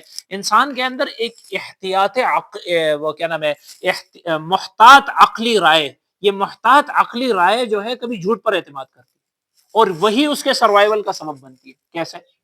جھوٹ پر اعتماد کرتا ہے احتیاط کی وجہ سے، ٹھیک ہے جی، کہ وہ اس کی تحقیق نہیں کرتا. مثلا ایک جانور ہے جو یا ایک کیا نام ہے، یہ چھوٹے چھوٹے جانور ہوتے ہیں جو اپنے دشمنوں سے ڈرتے ہیں، جیسے ہی آہٹ سنتے ہیں یہ تحقیق نہیں کرتے کہ کیا چیز آ رہی ہے، فوراً گھس جاتے ہیں، ٹھیک ہے جی. کیوں؟ کیونکہ ان کی احتیاط کی جو حس ہے وہ اتنی تیز ہے کہ وہ یہ تحقیق نہیں کرتے کہ کیا چیز ہے، میرے مناسب چیز ہے یا میرے مخالف چیز. اسی طرح اگر کسی انسان کے اندر یہ پیدا ہو، ایک انسان چھپا ہوا ہے کسی جگہ اپنے دشمن سے اور آ رہی ہے بکری اور یہ بکری سے بھی چھپ جاتا ہے، اب یہ اس نے غلط کام کیا یا اچھا کام کیا؟ غلط کام کیا، لیکن اس کا یہ غلط کام اس کے لیے انفع ہے، اس کی سروائیول کا سبب ہے۔ تو اس وجہ سے یہ جو سچ پر اگر یہ سچ پر اعتماد کرنے کی طاقت اس میں ہو تو اس کو چاہیے کہ یہ ذرا دیکھے کہ کون آ رہا ہے، واقعی چھپنے والی چیز ہے، یعنی اس چیز سے چھپنا چاہیے یا نہیں چھپنا چاہیے، یہ ہے حقیقت کی تحقیق۔ یہاں پر حقیقت کی تحقیق اس کے لیے مضر ہے، اور کیا نام ہے، جھوٹ پر اعتماد کرنا اور شک پر اعتماد کرنا اس کے لیے زیادہ انفع ہے۔ یہ بات سمجھ آ گئی؟ چنانچہ یہ جو انہوں نے نظریہ پیش کیا، یعنی ڈارونیوں نے جو اس نظریے کو اس اشکال سے بھاگنے کی کوشش کی ہے، کس اشکال سے؟ کہ مادہ سے غیر مادہ کا وجود کیوں ہے، اس اشکال سے جو بھاگنے کی کوشش کی ہے یہ، اور اس کے لیے یہ ایوولوشنری ریلیبلزم کا اور یا ارتقائی موثوقیت کا نظریہ گڑا ہے، اس سے بھی کوئی فائدہ حاصل نہیں ہے، کیونکہ اس کا فائدہ ہے ہی نہیں انسان کے لیے۔ جس غرض سے یہ کر رہے ہیں وہ غرض اس سے حاصل نہیں ہے، وہ ہے فٹ فار سروائیول، اور فٹ فار سروائیول کے لیے سچائی کو جاننا ضروری نہیں ہوتا، کبھی کبھی جھوٹ کا بھی انسان کی سروائیول کا سبب بنتا ہے۔ ٹھیک ہے جی؟ تو بہرحال خلاصہ یہ ہوا کہ ایوولوشنری نظریہ جو ہے وہ بھی کیا نام ہے، اس انسانی ریزن کی وجہ نہیں بیان کر سکتا کہ انسان کی عقلی تفکیر کیوں ہے، انسان قادر علی التفکیر العقلانی کیوں ہے، اس کی ایوولوشنری بھی کوئی تشریح نہیں ہو سکتی۔ اور جب ایوولوشنری بھی نہیں ہو سکتی، سائنسی بھی نہیں ہو سکتی، تو ایتھیسٹک ورلڈ ویو میں ظاہر بات ہے، ایتھیسٹک ورلڈ ویو تو فلاسفیکل نیچرلزم ہے۔ فلاسفیکل نیچرلزم اعتماد کرتا ہے کس پر؟ یا سائنس پر اعتماد کرتا ہے یا کس پر اعتماد کرتا ہے؟ یا بایولوجی پر اعتماد کیے ہوئے ہے۔ اب سائنس بھی اس سے عاجز ہے، بایولوجی بھی عاجز ہے، تو نیچرلزم اس سے عاجز ہے، اور جب نیچرلزم اس کی تشریح نہیں کر سکتا تو پورا ایتھیسٹک ورلڈ ویو یہ انسان کی تفکیر عقلانی کی تشریح سے عاجز ہے، برخلاف اسلامی نقطہ نظر کے۔ اسلامی نقطہ نظر اس کی بڑی اچھی تشریح کرتا ہے، وہ کہتا ہے کہ یہ تو تفکیر عقلانی ہے، یہ غیر مادی ہے، اور انسان کے اندر اس کا ایک مبدا موجود ہے، وہ نور ہے، اور اسی کو عقل کہتے ہیں۔ ٹھیک ہے جی، اسی کو کیا کہتے ہیں؟ عقل کہتے ہیں۔ اور انسان محض مادی نہیں ہے، مرکب من المادہ والروح ہے، اور یہ روح کی طاقت کو عقل کہتے ہیں۔ روح کی عقل، آپ لوگوں نے علم کلام کے اندر عقل کی کیا تعریف ہے؟ یہ صفت نفس ناطقہ کی ایک صفت ہے، جس کے ذریعے جو ہے وہ کس کا ادراک کیا جاتا ہے؟ تصدیقات اور تصورات کا ادراک کیا جاتا ہے۔ ٹھیک ہے جی، منطقی تو کہتے ہیں کہ عقل مدرک للجزیات نہیں ہے، لیکن متکلمین اس بات کو نہیں مانتے، متکلمین کہتے ہیں عقل مدرک للجزیات بھی ہے، مدرک للکلیات بھی ہے۔ ٹھیک ہے جی، یہ بات سمجھ آ گئی جی؟ لہٰذا ہمارے نزدیک عقل ایک روحانی صفت ہے، جو روح کی صفت ہے، انسانی روح کی صفت ہے، ایک امر روحانی ہے، اور اس کا جو ہے وہ کیا نام ہے، وجود کس کی وجہ سے ہے؟ اللہ تعالیٰ نے جو عالم قدیر ہے، اس نے انسان کو یہ صفت عطا کی ہے، جس کے ذریعے وہ مادی دنیا سے غیر مادی افکار کو پیدا کر سکتا ہے، اور وہ غیر مادی افکار وہ اللہ تعالیٰ کے وجود کی دلیل بنتے ہیں۔ چنانچہ انسان کے لیے اللہ تعالیٰ نے دو قسم کے دلائل پیدا کیے ہیں۔ ایک دلیل تو انسان کی پر اللہ کی حجت انسان کی عقل ہے۔ چنانچہ جب انسان کو دعوت نہ پہنچی ہو تو اس کا محاسبہ ہوگا یا نہیں ہوگا، آپ لوگوں نے پڑھا ہوگا۔ ٹھیک ہے جی، جس کے اندر عقل نہ ہو اس کا بھی محاسبہ نہیں ہوگا، کیونکہ دلیل حجت باری تعالیٰ قائم نہیں ہے۔ حجت باری تعالیٰ عقل ہے۔ حجت باری تعالیٰ علی الانسان کیا چیز ہے؟ عقل ہے، پھر حجت باری تعالیٰ شرع ہے۔ ٹھیک ہے جی، تو لہٰذا اللہ تعالیٰ مواخذہ کریں گے اس شخص کا جس کو اللہ نے عقل دی ہے، اور پھر اس کو پاس جو ہے وہ دعوت بھی پہنچی ہے، اس کا مواخذہ ہوگا۔ ٹھیک ہے جی، تو لہٰذا ہم عقل کو حجت باری تعالیٰ سمجھیں۔ اسی وجہ سے تو اللہ تعالیٰ نے فرمایا کہ میں نے تمہارے اندر عقل پیدا کی ہے، اور اسی عقل کے ذریعے میں تمہیں اپنی ذات دکھاؤں گا۔ اس وجہ سے اللہ تعالیٰ نے اپنی ذات کو انسان کی آنکھ سے مخفی رکھا، لیکن اس کی عقل سے مخفی نہیں رکھا۔ عقل اس کو بے ادنا ملاحظت ادراک کر سکتی ہے۔ ٹھیک ہے جی، اسی وجہ سے فرمایا اولم یکفی اولم کس طرح پڑھا؟ سنریہم آیاتنا فی الآفاق وفی انفسہم حتی یتبین لہم انہ الحق۔ ٹھیک ہے جی، تو بہرحال یہ ورلڈ ویو ہے کیا نام ہے اسلام کا۔ اسلام کہتا ہے کہ عقل انسانی روح کی ایک صفت ہے، ایک غیر عقلی، ایک غیر مادی چیز ہے۔ لہذا یہ اشکال باقی نہ رہا کہ کیا نام ہے تفکیر عقلانی اور فکری صلاحیت جو ایک غیر مادی چیز ہے وہ انسانی دماغ سے کیسے پیدا ہے، حالانکہ انسانی دماغ تو مادی ہے اور ایک فزیکل پروسیس کے نتیجے میں وجود میں آیا ہے، جو بلائنڈ اور ریشنل ہے، وہ کیسے ایک ریشنل چیز کو وجود دیتی ہے۔ ہم کہتے ہیں ریشنل چیز کا وجود کس کی طرف سے ہے؟ اللہ کی طرف سے ہے، وہ اس مادی سے نہیں ہے۔ ٹھیک ہے جی۔ اس دلیل پر کچھ اشکالات بھی ہوتے ہیں، چار اشکالات انہوں نے ذکر کیے ہیں مصنف نے۔ پہلی اشکال جو ذکر کیا ہے، جس کو the God of the gaps کا اشکال کہتے ہیں، یہ اشکال انشاءاللہ اس کتاب میں مختلف جگہوں میں آئے گا۔ اس کو الہ الفجوات کا لفظ کہتے ہیں عربی کے اندر، ٹھیک ہے جی، اور اردو کے اندر انہوں نے ترجمہ جو کیا ہے وہ نقائص کا خدا۔ یہ نقائص لفظ مجھے اچھا ترجمہ نہیں معلوم ہوتا اس کا۔ گیپس کہتے ہیں گیپ، خالی جگہ کو، ٹھیک ہے جی۔ فجوہ عربی میں کیسے کہتے ہیں؟ خالی جگہ کو کہتے ہیں۔ نقائص کا لفظ خالی جگہ کی ترجمانی نہیں کر رہا، ٹھیک ہے جی، نقائص کا لفظ خالی جگہ کی ترجمانی نہیں کر رہا۔ اور اس کا معنی یہ ہوتا ہے کہ یہ ایک فیلسی ہے، سائنسدان کہتے ہیں یہ ایک فیلسی ہے اور یہ ایک غلطی ہے کہ جب انسانوں کو کوئی چیز سمجھ نہیں آتی تو وہ کہتے ہیں یہ خدا نے کیا۔ جب انسانوں کو کوئی چیز سمجھ نہیں آتی تو وہ کیا کہتے ہیں؟ یہ خدا نے کیا۔ لہٰذا جہاں بھی لوگوں کو پہلے سے یہ ترتیب چلی آ رہی ہے، جب وہ کسی چیز کو نہیں سمجھتے تھے تو کہتے ہیں بس یہ خدا نے کیا ہے، اسی طرح ہوا ہوگا، کیونکہ وہ اس کی حقیقت کو نہیں سمجھتے تھے۔ پھر آ کے سائنس نے اس کی تشریح کر ڈالی کہ یہ اس طرح ہوتا ہے، تو پھر خدا کے کہنے کی کوئی ضرورت نہ باقی نہ رہی۔ یہاں بھی اسی طرح ہوگا۔ لہٰذا سائنس کے پاس ابھی جواب نہیں ہے اس مسئلے کا کہ تفکیر عقلانی کے مادی پروسیس پر کیسے مرتب ہے، اس کا جواب اب سائنس کے پاس نہیں ہے، لیکن عن قریب سائنس اس کو جو ہے وہ دریافت کر لے گا، چونکہ اس جگہ کو، اس ریلیشن اور ربط کو سائنس نے ایجاد نہیں کیا، تو تم مذہبی لوگوں نے اس کو خدا کی مخلوق سمجھا اور تم اس سے خدا کو ثابت کرنے لگے۔ عن قریب سائنس اس کی تشریح کر لے گا اور اس کو ثابت کر لے گا، پھر جو ہے وہ خدا کے وجود کا کوئی قول کی ضرورت نہیں رہے گی۔ یہ اشکال ہے۔ جواب اس کا ہماری طرف سے یہ دیا گیا ہے کہ دیکھیے یہ گیپس میں سے نہیں ہے۔ گیپس کا معنی تو یہ ہوتا ہے کہ سائنس ترقی کرتے کرتے کرتے ایک جگہ پر رک جائے اور اس سے آگے سائنس کو سمجھ نہ آتا ہو، پھر کچھ عرصہ بعد دوبارہ سائنس آگے کی طرف جائے۔ ٹھیک ہے جی، یہ جو بات ہو رہی ہے یہ تو سائنس کے آگے کی بات نہیں ہو رہی، سائنس کے پیچھے کی بات ہو رہی ہے۔ ٹھیک ہے جی، سائنس آگے کی طرف جا رہا ہے لیکن یہ تو اس کے فنڈامنٹلز میں سے ہے جس کو اس نے مقدمات کے طور پر تسلیم کیا ہے۔ اس کو سائنس کیسے ایجاد کرے گی یہ تو پہلے ہم بتا چکے ہیں۔ ٹھیک ہے جی، لہٰذا اس کو جو ہے الہ الفجوات کے بات پر قیاس کرنا درست نہیں ہے۔ اور دوسری بات یہ ہے کہ اگر سائنس یہاں کوئی ریلیشن واضح کر بھی لے، یہاں تو اشکال جو ہے وہ سائنسی نہیں ہے، یہاں اشکال عقلی ہے۔ وہ یہ ہے کہ مادی چیز کیسے غیر مادی کو وجود دیتی ہے۔ یہ تو ایک عقلی اشکال ہے جو ہم کہتے ہیں فاقد الشیء لا یعطیہ۔ ایک چیز جو آپ کے پاس نہیں ہے، میں آپ کو جو ہے وہ $500 نہیں دے سکتا۔ کیوں نہیں دے سکتا؟ میرے پاس ہے نہیں۔ ٹھیک ہے جی، تو جو چیز آپ کے پاس نہیں ہے وہ آپ دے سکتے ہیں دوسرے پر، تو اس پر تو اشکال عقلی ہے، اشکال سائنسی نہیں ہے۔ یہ بات سمجھ آ گئی؟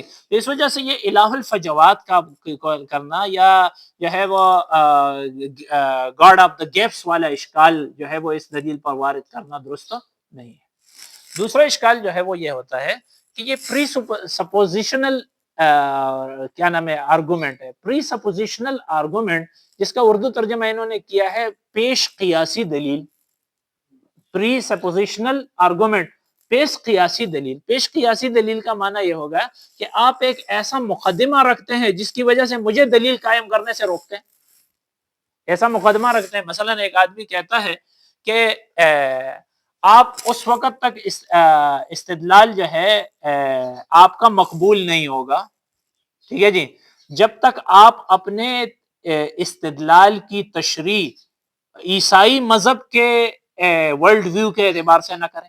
اپنے استدلال اور اپنے تفسیر قدرات عقلیہ، انسان اگر اپنے قدرات عقلیہ کی تشریح وہ عیسائیت کے مطابق نہ کرے تو وہ سوچ نہیں سکتا۔ اور اس کے بغیر جو ہے وہ اس کے لیے استدلال ممکن نہیں ہے. استدلال ممکن تفسیر دیکھیے تفسیر جب تک اپنے استدلال کی تشریح عیسائی ورلڈ ویو کے حساب سے نہ کرے، ٹھیک ہے جی، تو اس وقت تک اس کا استدلال نہیں مانا جائے گا. اور جب استدلال اس تفسیر پر موقوف ہوا، اور تفسیر موقوف ہوئی کس کے موافقت پر؟ عیسائیت منظر نامے پر، ٹھیک ہے جی، تو یہ آپ نے مجھے استدلال سے منع کر دیا. کیوں؟ کیونکہ اگر میں اپنی استدلال کو بیان کرنا چاہوں کہ میں اس کے خلاف کرنا چاہوں تو میرے لیے ممکن نہیں ہے. کیوں؟ کیونکہ جب میں سوچوں گا تو آپ کہیں گے کہ تم تو عیسائیت کے منظرنامے کے مطابق نہیں سوچ رہے، تمہاری سوچ مقبول نہیں، تمہاری سوچ مقبول نہیں ہے. اگر میں کہوں کہ میری سوچ کیوں مقبول نہیں ہے تو تم کہو گے کہ عیسائیت کے منظرنامے کے مطابق نہیں ہے، ٹھیک ہے جی. تو پھر میں پوچھوں گا کہ عیسائیت کے منظرنامے کے مطابق نہ ہونے کی وجہ سے تم اس کو کیوں مقبول نہیں کرتے؟ تو تم کہو گے کہ مجھے عیسائی مذہب کا یہ تعلیم ہے، ٹھیک ہے جی. تو میرا استدلال جو ہے اور میری سوچ وہ موقوف ہوئی عیسائیت کی موافقت پر، ٹھیک ہے جی، مذہبی عیسائیت کی موافقت پر. اور مذہبی عیسائیت کی موافقت کیوں ضروری ہے؟ کیونکہ یہ مذہبی عیسائیت کی تعلیم ہے. تو یہ تو دور لازم آ جائے گا، ٹھیک ہے جی، کہ عیسائیت کی موافقت ضروری ہے. کیوں ضروری ہے؟ کیونکہ یہ عیسائیت کی شرط ہے، یہ عیسائیت کی، یہ خود عیسائیت. تو آپ کا جو دعویٰ ہے یہ مستلزم للدور ہے، لہٰذا اس دلیل کو ہم نہیں مان سکتے. تم کہتے ہو کہ تم استدلال اس وقت کرو گے جب تم خدا کو مانو، اور جب خدا کو نہیں مانتے تو تم استدلال نہیں کر سکتے، ٹھیک ہے جی. تو یہ تو وہی بات ہو گئی کہ پری سپوزیشنل، یعنی پرو سپوزیشنل کا مطلب یہ کہ پہلے سے آپ نے ایک چیز متعین کر دی ہے کہ اس کے خلاف تم نہیں جا سکتے. اب اگر میں وہاں خوص کروں گا تو میں ضرور اس کے پیچھے خلاف جاؤں گا، تو تم مجھے روکو گے کہ نہیں کر سکتے. تو میں استدلال کیسے قائم کروں گا؟ اپنی بات کو میں اپنے موقف کو کیسے قائم کروں گا؟ میرا آپ کے دعوے کے خلاف موقف قائم کرنے کے لیے تو مجھے سوچنا پڑے گا، اور سوچ کی تم مجھے اجازت نہیں دیتے. سوچ کی تم مجھے اجازت کیوں نہیں دیتے؟ کیونکہ وہ میری سوچ جو اس کے خلاف ہوگی وہ عیسائیت کے مطابق نہیں ہوگی، اور جو عیسائیت کے مطابق نہیں ہوگی وہ مقبول نہیں ہے، ٹھیک ہے جی. تو اس کو کہتے ہیں پری سپوزیشنل آرگومنٹ. یہ جو آپ کی دلیل ہے، اس کے پہلے سے آپ نے ایک قیاس مقرر کر لیا ہے کہ اس کے خلاف نہیں جا سکتے. اب اگر میں اس کے خلاف کرنا چاہوں تو میں تو ضرور اس کے خلاف جاؤں گا، تو یہ مقبول نہیں ہوگا، ٹھیک ہے جی. اور آپ کا یہ استدلال دوہری ہوتا ہے. آپ کا یہ استدلال کیا ہوتا ہے؟ دوہری. ہم اس کا جواب دیتے ہیں کہ بھائی ہم نے آپ کو سوچ سے نہیں روکا. ہم تو یہ کہتے ہیں کہ سوچتے آپ بھی ہیں اور سوچتے ہم بھی ہیں. اس سوچ کی افضل تفسیر بتائیں. اس سوچ کی ہم نے یہ نہیں کہا کہ آپ سوچ نہیں سکتے. الحادی آدمی تفکیر عقلانی کو استعمال نہیں کر سکتا، نہیں کر سکتا ہے اور کرتا ہے، یہ تو متفق علیہ ہمارے درمیان. ہم نے کسی کو تفکیر سے نہیں روکا، بلکہ تفکیر کی افضل تفسیر کی بات کر رہے ہیں. اور تفکیر کی افضل تفسیر جو ہے وہ اسلام کے پاس ہے، نہ کہ الحاد کے پاس. تو یہاں منع نہیں ہے، کس سے؟ سوچ سے منع نہیں کر رہے، خلاف پری سپوزیشنل آرگومنٹ کے کہ اس کے اندر تفکیر سے ہی منع ہے، ٹھیک ہے. یہ دو اشکال ہو گئے. تیسرا اشکال ہے کہ کمپلیکسٹی کا اشکال، جس کو انہوں نے عنوان دیا ہے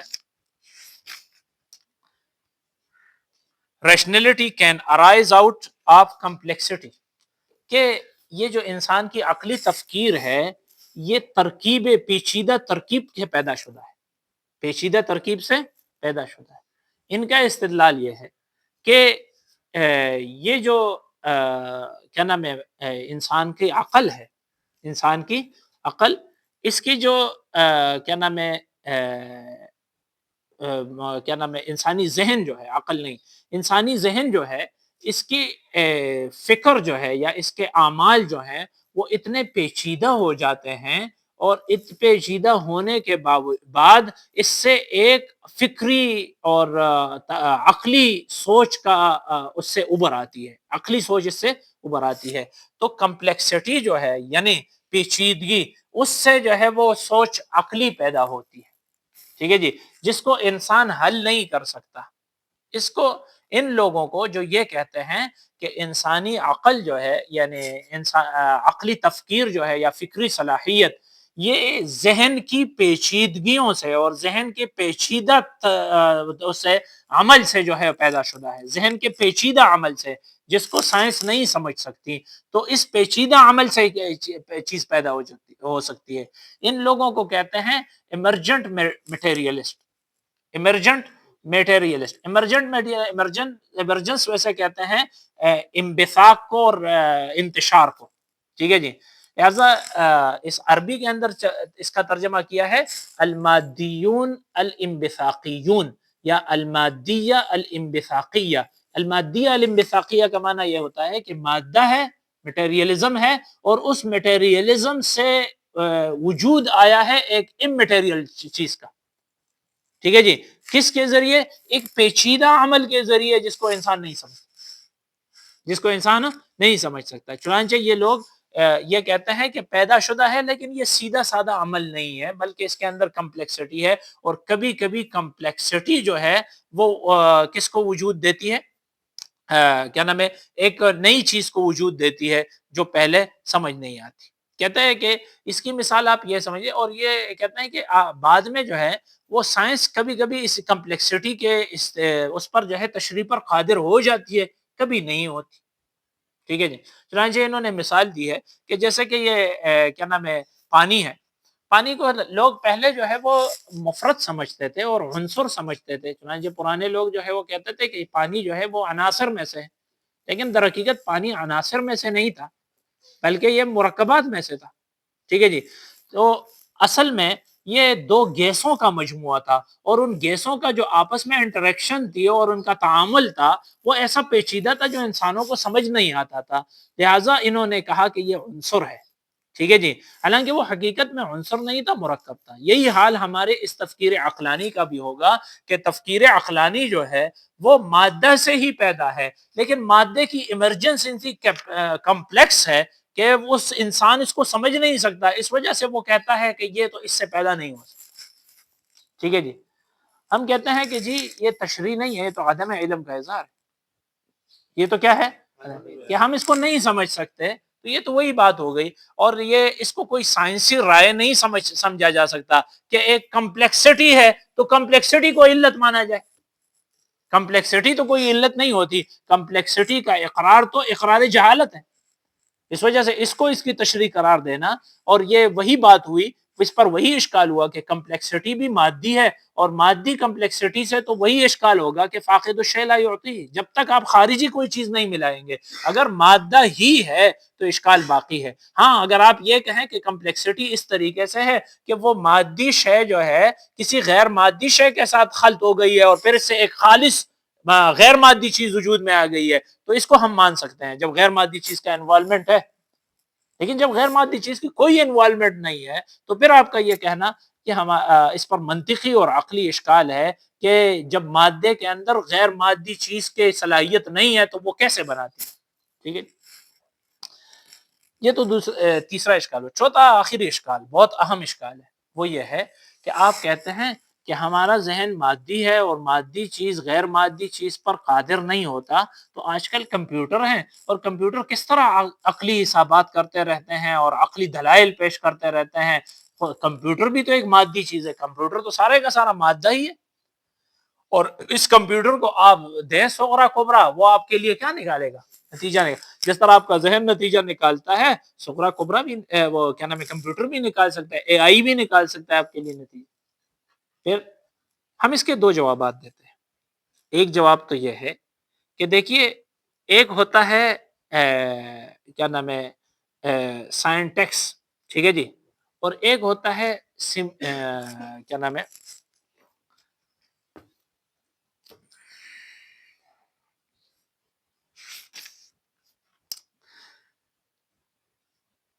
سیمنٹکس۔ سیمنٹکس اور سائنٹکس یہ دو لفظ ہیں، ٹھیک ہے جی۔ سیمنٹکس کہتے ہیں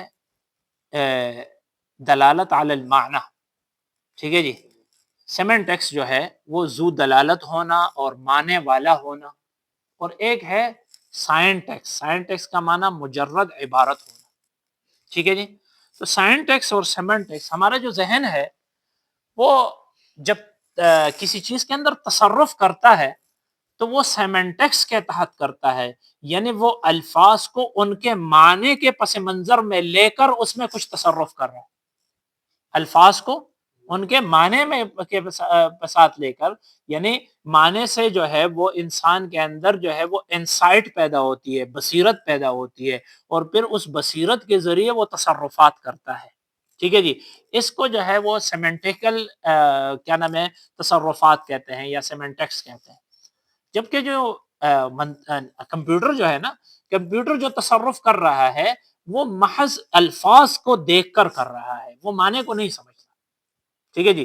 اور کیسے الفاظ کو دیکھ کر تصرف کر رہا ہے، اس کو باقاعدہ کچھ ہدایات دی گئی ہیں کہ اس طرح تم نے اگر تمہارے سامنے یہ لفظ آئے، یہ لفظ آئے، یہ لفظ آئے، اور تمہیں یہ اس لفظ کے ساتھ اس صورت کا اشکال کیا نام ہے سوال آ جائے، تو اس صورت کے سوال کے ساتھ تم نے آگے پھر یہ تصرف کرنا ہے ان الفاظ میں، ٹھیک ہے جی۔ تو لہٰذا یہ باقاعدہ اس کے لیے کوڈ عطا کیا جاتا ہے، اور پھر وہ کوڈ، اس کی مثال ایک سائنسدان نے بیان کیا جس کا نام جان سیرل ہے۔ جان سیرل نے اس کی مثال ایسی دی ہے کہ کمپیوٹر کی مثال ایسے ہے جیسے آپ ایک کمرے کے اندر ایک آدمی بٹھا دیں اور اس کو جو ہے چینی الفاظ، چائنیز جو الفاظ ہیں ان سب کی صورتیں بتا کر جو ہے وہ چھوٹے چھوٹے بلاک دے دیں، چھوٹے چھوٹے بلاک دے دیں، اور اس کو سامنے جو ہے وہ ایک بالٹی میں ڈال دیں، وہ اس بالٹی سے اس کو کہے اور اس کو ایک ہدایت نامہ دے دیں۔ وہ چائنیز نہیں سمجھتا کہ چائنیز زبان کس طرح ہوتی ہے، لیکن آپ اس کو اردو میں ایک ہدایت نامہ دے دیں، جب آنے والا تمہیں یہ شکل دکھائے تو تم اس کو یہ شکلیں اٹھا کر دے دینا، ٹھیک ہے جی۔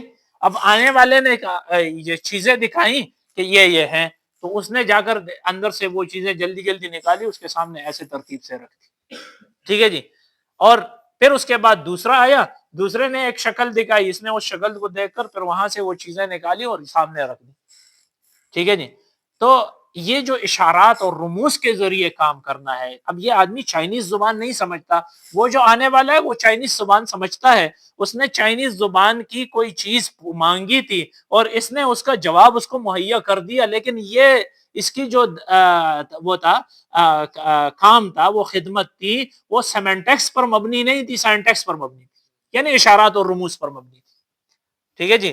تو یہ جو کمپیوٹر کے جتنے تصرفات ہیں یہ سارے سینٹیکس پر مبنی ہے، نہ کہ سیمنٹکس پر، یعنی ذو دلالت الفاظ پر مبنی نہیں ہے، بلکہ محض صور الفاظ پر مبنی کام ہے۔ اور یہ صور الفاظ پر مبنی کام کمپیوٹر کیسے کرتا ہے؟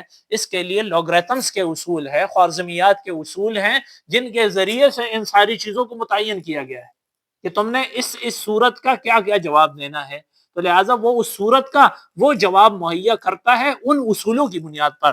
گویا اس کی مثال ایسے ہے کہ کیا نام ہے، جیسے پہلے ہم نے کہا کہ اس کو ایک ہدایت نامہ دیا گیا اس کمرے کے اندر بیٹھے ہوئے شخص کو، آخر میں ایسا ہوا کہ وہ ہدایت نامہ اس شخص کو یاد ہو گیا، ٹھیک ہے جی۔ وہ ہدایت نامہ اس کو کیا ہو گیا؟ یاد ہو گیا، اور چیزیں نکالنا اس میں اس کی بڑی مہارت ہو گئی۔ تو پہلے تو یہ ہدایت نامہ جب بات آتی تھی تو وہ یہ پہلے ہدایت نامہ دیکھتا تھا کہ اس میں کیا ہے، اس کا مقابلے میں کیا نکالنا ہے، پھر جاتا تھا وہاں سے نکالتا تھا اور پھر سامنے رکھتا تھا، آخر میں یہ ہوا کہ یہ ہدایت نامہ حفظ ہو گیا، اور دوسرے وہ چیزیں جو رکھی ہوئی ہیں وہ بھی اس کو یاد ہو گئی، جیسے ہی ہاتھ ڈالتا ہے فوراً نکل آتی ہے، آدمی سامنے کر دیتا ہے۔ پھر یہ کمرے سے نکل آیا، پہلے تو کمرے میں بیٹھا ہوا تھا، ٹھیک ہے جی، اور اس کے پاس جو ہے یہ رموز سارے جیب میں آ گئے، اور اس نے جناب جیسے ہی ہاتھ ڈالا وہ چیزیں سامنے کر دی، آدمی کو دکھا دی، وہ آدمی مطمئن ہو گیا کہ بس ٹھیک ہے یہی ہے، ٹھیک ہے جی۔ تو کمپیوٹر کا جو نظام ہے وہ اس طرح کے رموز و اشارات پر مبنی ہے، نہ کہ سیمنٹکس یعنی فہم اور شعور پر مبنی ہے، فہم اور شعور پر مبنی۔ یہ ایک جواب ہے اس کا، اور یہ تحقیقی جواب۔ دوسرا جواب یہ ہے، آپ یہ کہتے ہیں کہ کیا نام ہے، کمپیوٹر جو ہے وہ بھی تو ہمیں جوابات اور تفکیر عقلانی کر، کمپیوٹر کی جو تفکیر عقلانی ہے وہ انسانی تفکیر عقلانی کا مظہر ہے، وہ ذاتی نہیں ہے۔ چنانچہ کوئی کمپیوٹر ذاتی طور پر تفکیر نہیں کر سکتا، بلکہ اس کو یہ قوت کہاں سے ملی ہے؟ وہ اس کے لیے برمجہ ہوتا ہے، سافٹ ویئر ہوتا ہے، وہ سافٹ ویئر اس کے اندر انسٹال کیا جاتا ہے تو پھر وہ کام کرتا ہے۔ اگر یہ آپ اے آئی کو انسٹال نہ کریں، اے آئی کسی انسانی تفکیر سے بنی ہوئی چیز ہے، اور انسانی تفکیر سے بنی ہوئی چیز ایک کمپیوٹر کو دی گئی، کمپیوٹر اس کے تحت تصرف کرنے لگا، تو یہ اس پیچھے کی تفکیر عقلانی کا اثر ہے جو یہاں ظاہر ہو رہا ہے، یہ اپنی ذاتی تفکیر نہیں ہے. ٹھیک ہے جی. لہٰذا یہ کہنا کہ کمپیوٹر جو ہے وہ تفکیر عقلانی کر رہا ہے، کمپیوٹر تفکیر عقلانی کی نہیں کر رہا، کمپیوٹر تفکیر عقلانی کی محاکات کر رہا ہے، یعنی اس کی نقل اتار رہا ہے. اور نقل کیوں اتار رہا ہے؟ کیونکہ تفکیر عقلانی نے اس کو طریقے سکھائے. ہدایت نامہ کہاں سے آیا؟ ہدایت نامہ تفکیر عقلانی سے آیا. چنانچہ یہاں کمپیوٹر رکھیں اور اس کو کہیں کہ میرے اس مکتبے کے اندر کتنے پودے لگے ہوئے ہیں، اے آئی سے پوچھیں، اے آئی جواب دے گا کہ اس کے اندر، اس کا لائبریری کے اندر کتنے کتابیں رکھی ہیں. ٹھیک ہے جی. ذرا اے آئی سے، ڈیپ سیک سے، یا جو ہے وہ کیا نام ہے دوسرا، کیا نام ہے، چیٹ جی پی ٹی سے پوچھیں کہ اس مکتبے کے اندر کتنی کتابیں رکھی ہیں. یہاں موجود ہے لیکن جواب نہیں دے رہا. یہاں موجود ہے. انسانی عقل وہ جہاں موجود ہوتی ہے وہاں کو سمجھتی ہے، وہ شعور رکھتی ہے، وہ فہم رکھتی ہے. بخلاف اس کے یہ شعور و فہم نہیں رکھتا، یہ محاکات کرتا ہے. محاکات کسے کہتے ہیں؟ نقل. اس کے پاس اگر نقل نہیں ہے تو یہ کچھ نہیں کہہ سکتا. ہاں، ذاتی شعور اس کے اندر ہے نہیں. اس وجہ سے انسانی ذہن اور تفکیر عقلانی پر اشکال کس سے کرنا؟ کمپیوٹر سے کرنا، یہ بالکل بیجا ہے. اور اس کی وجہ، سائنسی وجہ میں نے بتا دی کہ یہ دو الگ الگ چیزیں ہوتی ہیں. ایک تصرف بحسب الاشارات ہوتا ہے، ایک تصرف بحسب دلالت علی المعنی ہوتا ہے. یہ تصرف بحسب دلالت علی المعنی یہ ذہنی کام ہے، جبکہ تصرف بحسب الاشارہ یہ کیا ہے؟ کمپیوٹر کا کام ہے. ٹھیک ہے جی. ہاں، یہ ایک عجیب الگ بات ہے کہ وہ تصرف بالاشارات جو ہے، یا تصرف بالصور جو ہے، بہت ایڈوانس ہو گیا ہے. ٹھیک ہے جی. اس کی ابتدا بڑی کمزور ہوگی، پھر آگے اس کی ترقی ہوئی ہوگی، یہاں تک کہ اب اتنی جگہ پر پہنچ گیا کہ یہ وہ ایک سیکنڈ کے اندر پوری دنیا میں یہ اے آئی جتنا جو تصرف کر رہا ہے، یعنی چیٹ جی پی ٹی وغیرہ، اس کے سامنے مواد، اس کو جو مہیا کیا گیا ہے وہ مواد اتنا زیادہ ہے کہ وہ صرف نیٹ پر موجود مواد نہیں ہے، بلکہ وہ آپ کے کمپیوٹر میں لکھا ہوا ہر مضمون اے آئی کے پاس پہنچ رہا ہے، بغیر آپ کے کمپیوٹر پر کنیکٹ کیے ہوئے نیٹ کے ساتھ. کیونکہ آپ کا یہ سارا ڈیٹا جو ہے وہ کس کے پاس جاتا ہے؟ مائکروسافٹ کے پاس جاتا ہے. مائکروسافٹ کے پاس ہمارا ڈیٹا بغیر نیٹ کے کنیکشن کے جا رہا ہے. ٹھیک ہے جی. جتنا بھی آپ کا ڈیٹا آپ کے کمپیوٹر میں ہے، یہ مائکروسافٹ کے ساتھ آٹومیٹکلی کنیکٹ ہے، اس موبائل کے ذریعے بھی اور اس کس کے ذریعے بھی، کمپیوٹر کے. آپ کمپیوٹر کو نیٹ کے ساتھ کنیکٹ نہ کریں، آپ موبائل کو نیٹ کے ساتھ کنیکٹ نہ کریں، پھر بھی آپ کا ڈیٹا ان کے پاس جا رہا ہے. ٹھیک ہے جی. تو جب ان کے پاس ہے، اور اے آئی نے معاہدہ کیا ہے مائکروسافٹ کے ساتھ. اے آئی نے معاہدہ کیا کس کے ساتھ؟ جو میں یہاں فتویٰ لکھتا ہوں ابھی، ٹھیک ہے جی، میرا فتویٰ آج لکھا ہوا فتویٰ بھی اے آئی کے پاس پہنچ جاتا ہے. ٹھیک ہے جی. ہاں، میں نے یہ طریقہ بتایا، یہ صحیح طریقہ ہے کہ آپ اس کو یہاں رکھ کے اس سے پوچھیں کہ اس مکتبے میں کتنی کتابیں ہیں، جب کسی نے مندرج نہیں کی. ٹھیک ہے جی. تو وہ آپ کو نہیں بتا سکتا. بہرحال خلاصہ یہ ہے کہ سائنس، عقلی تفکیر ایک بہت ایڈوانس صورت ہے، بخلاف کس کے؟ کمپیوٹر کے. کمپیوٹر وہاں تک نہیں پہنچ سکتا. ٹھیک ہے جی. بس یہاں تک کافی ہے.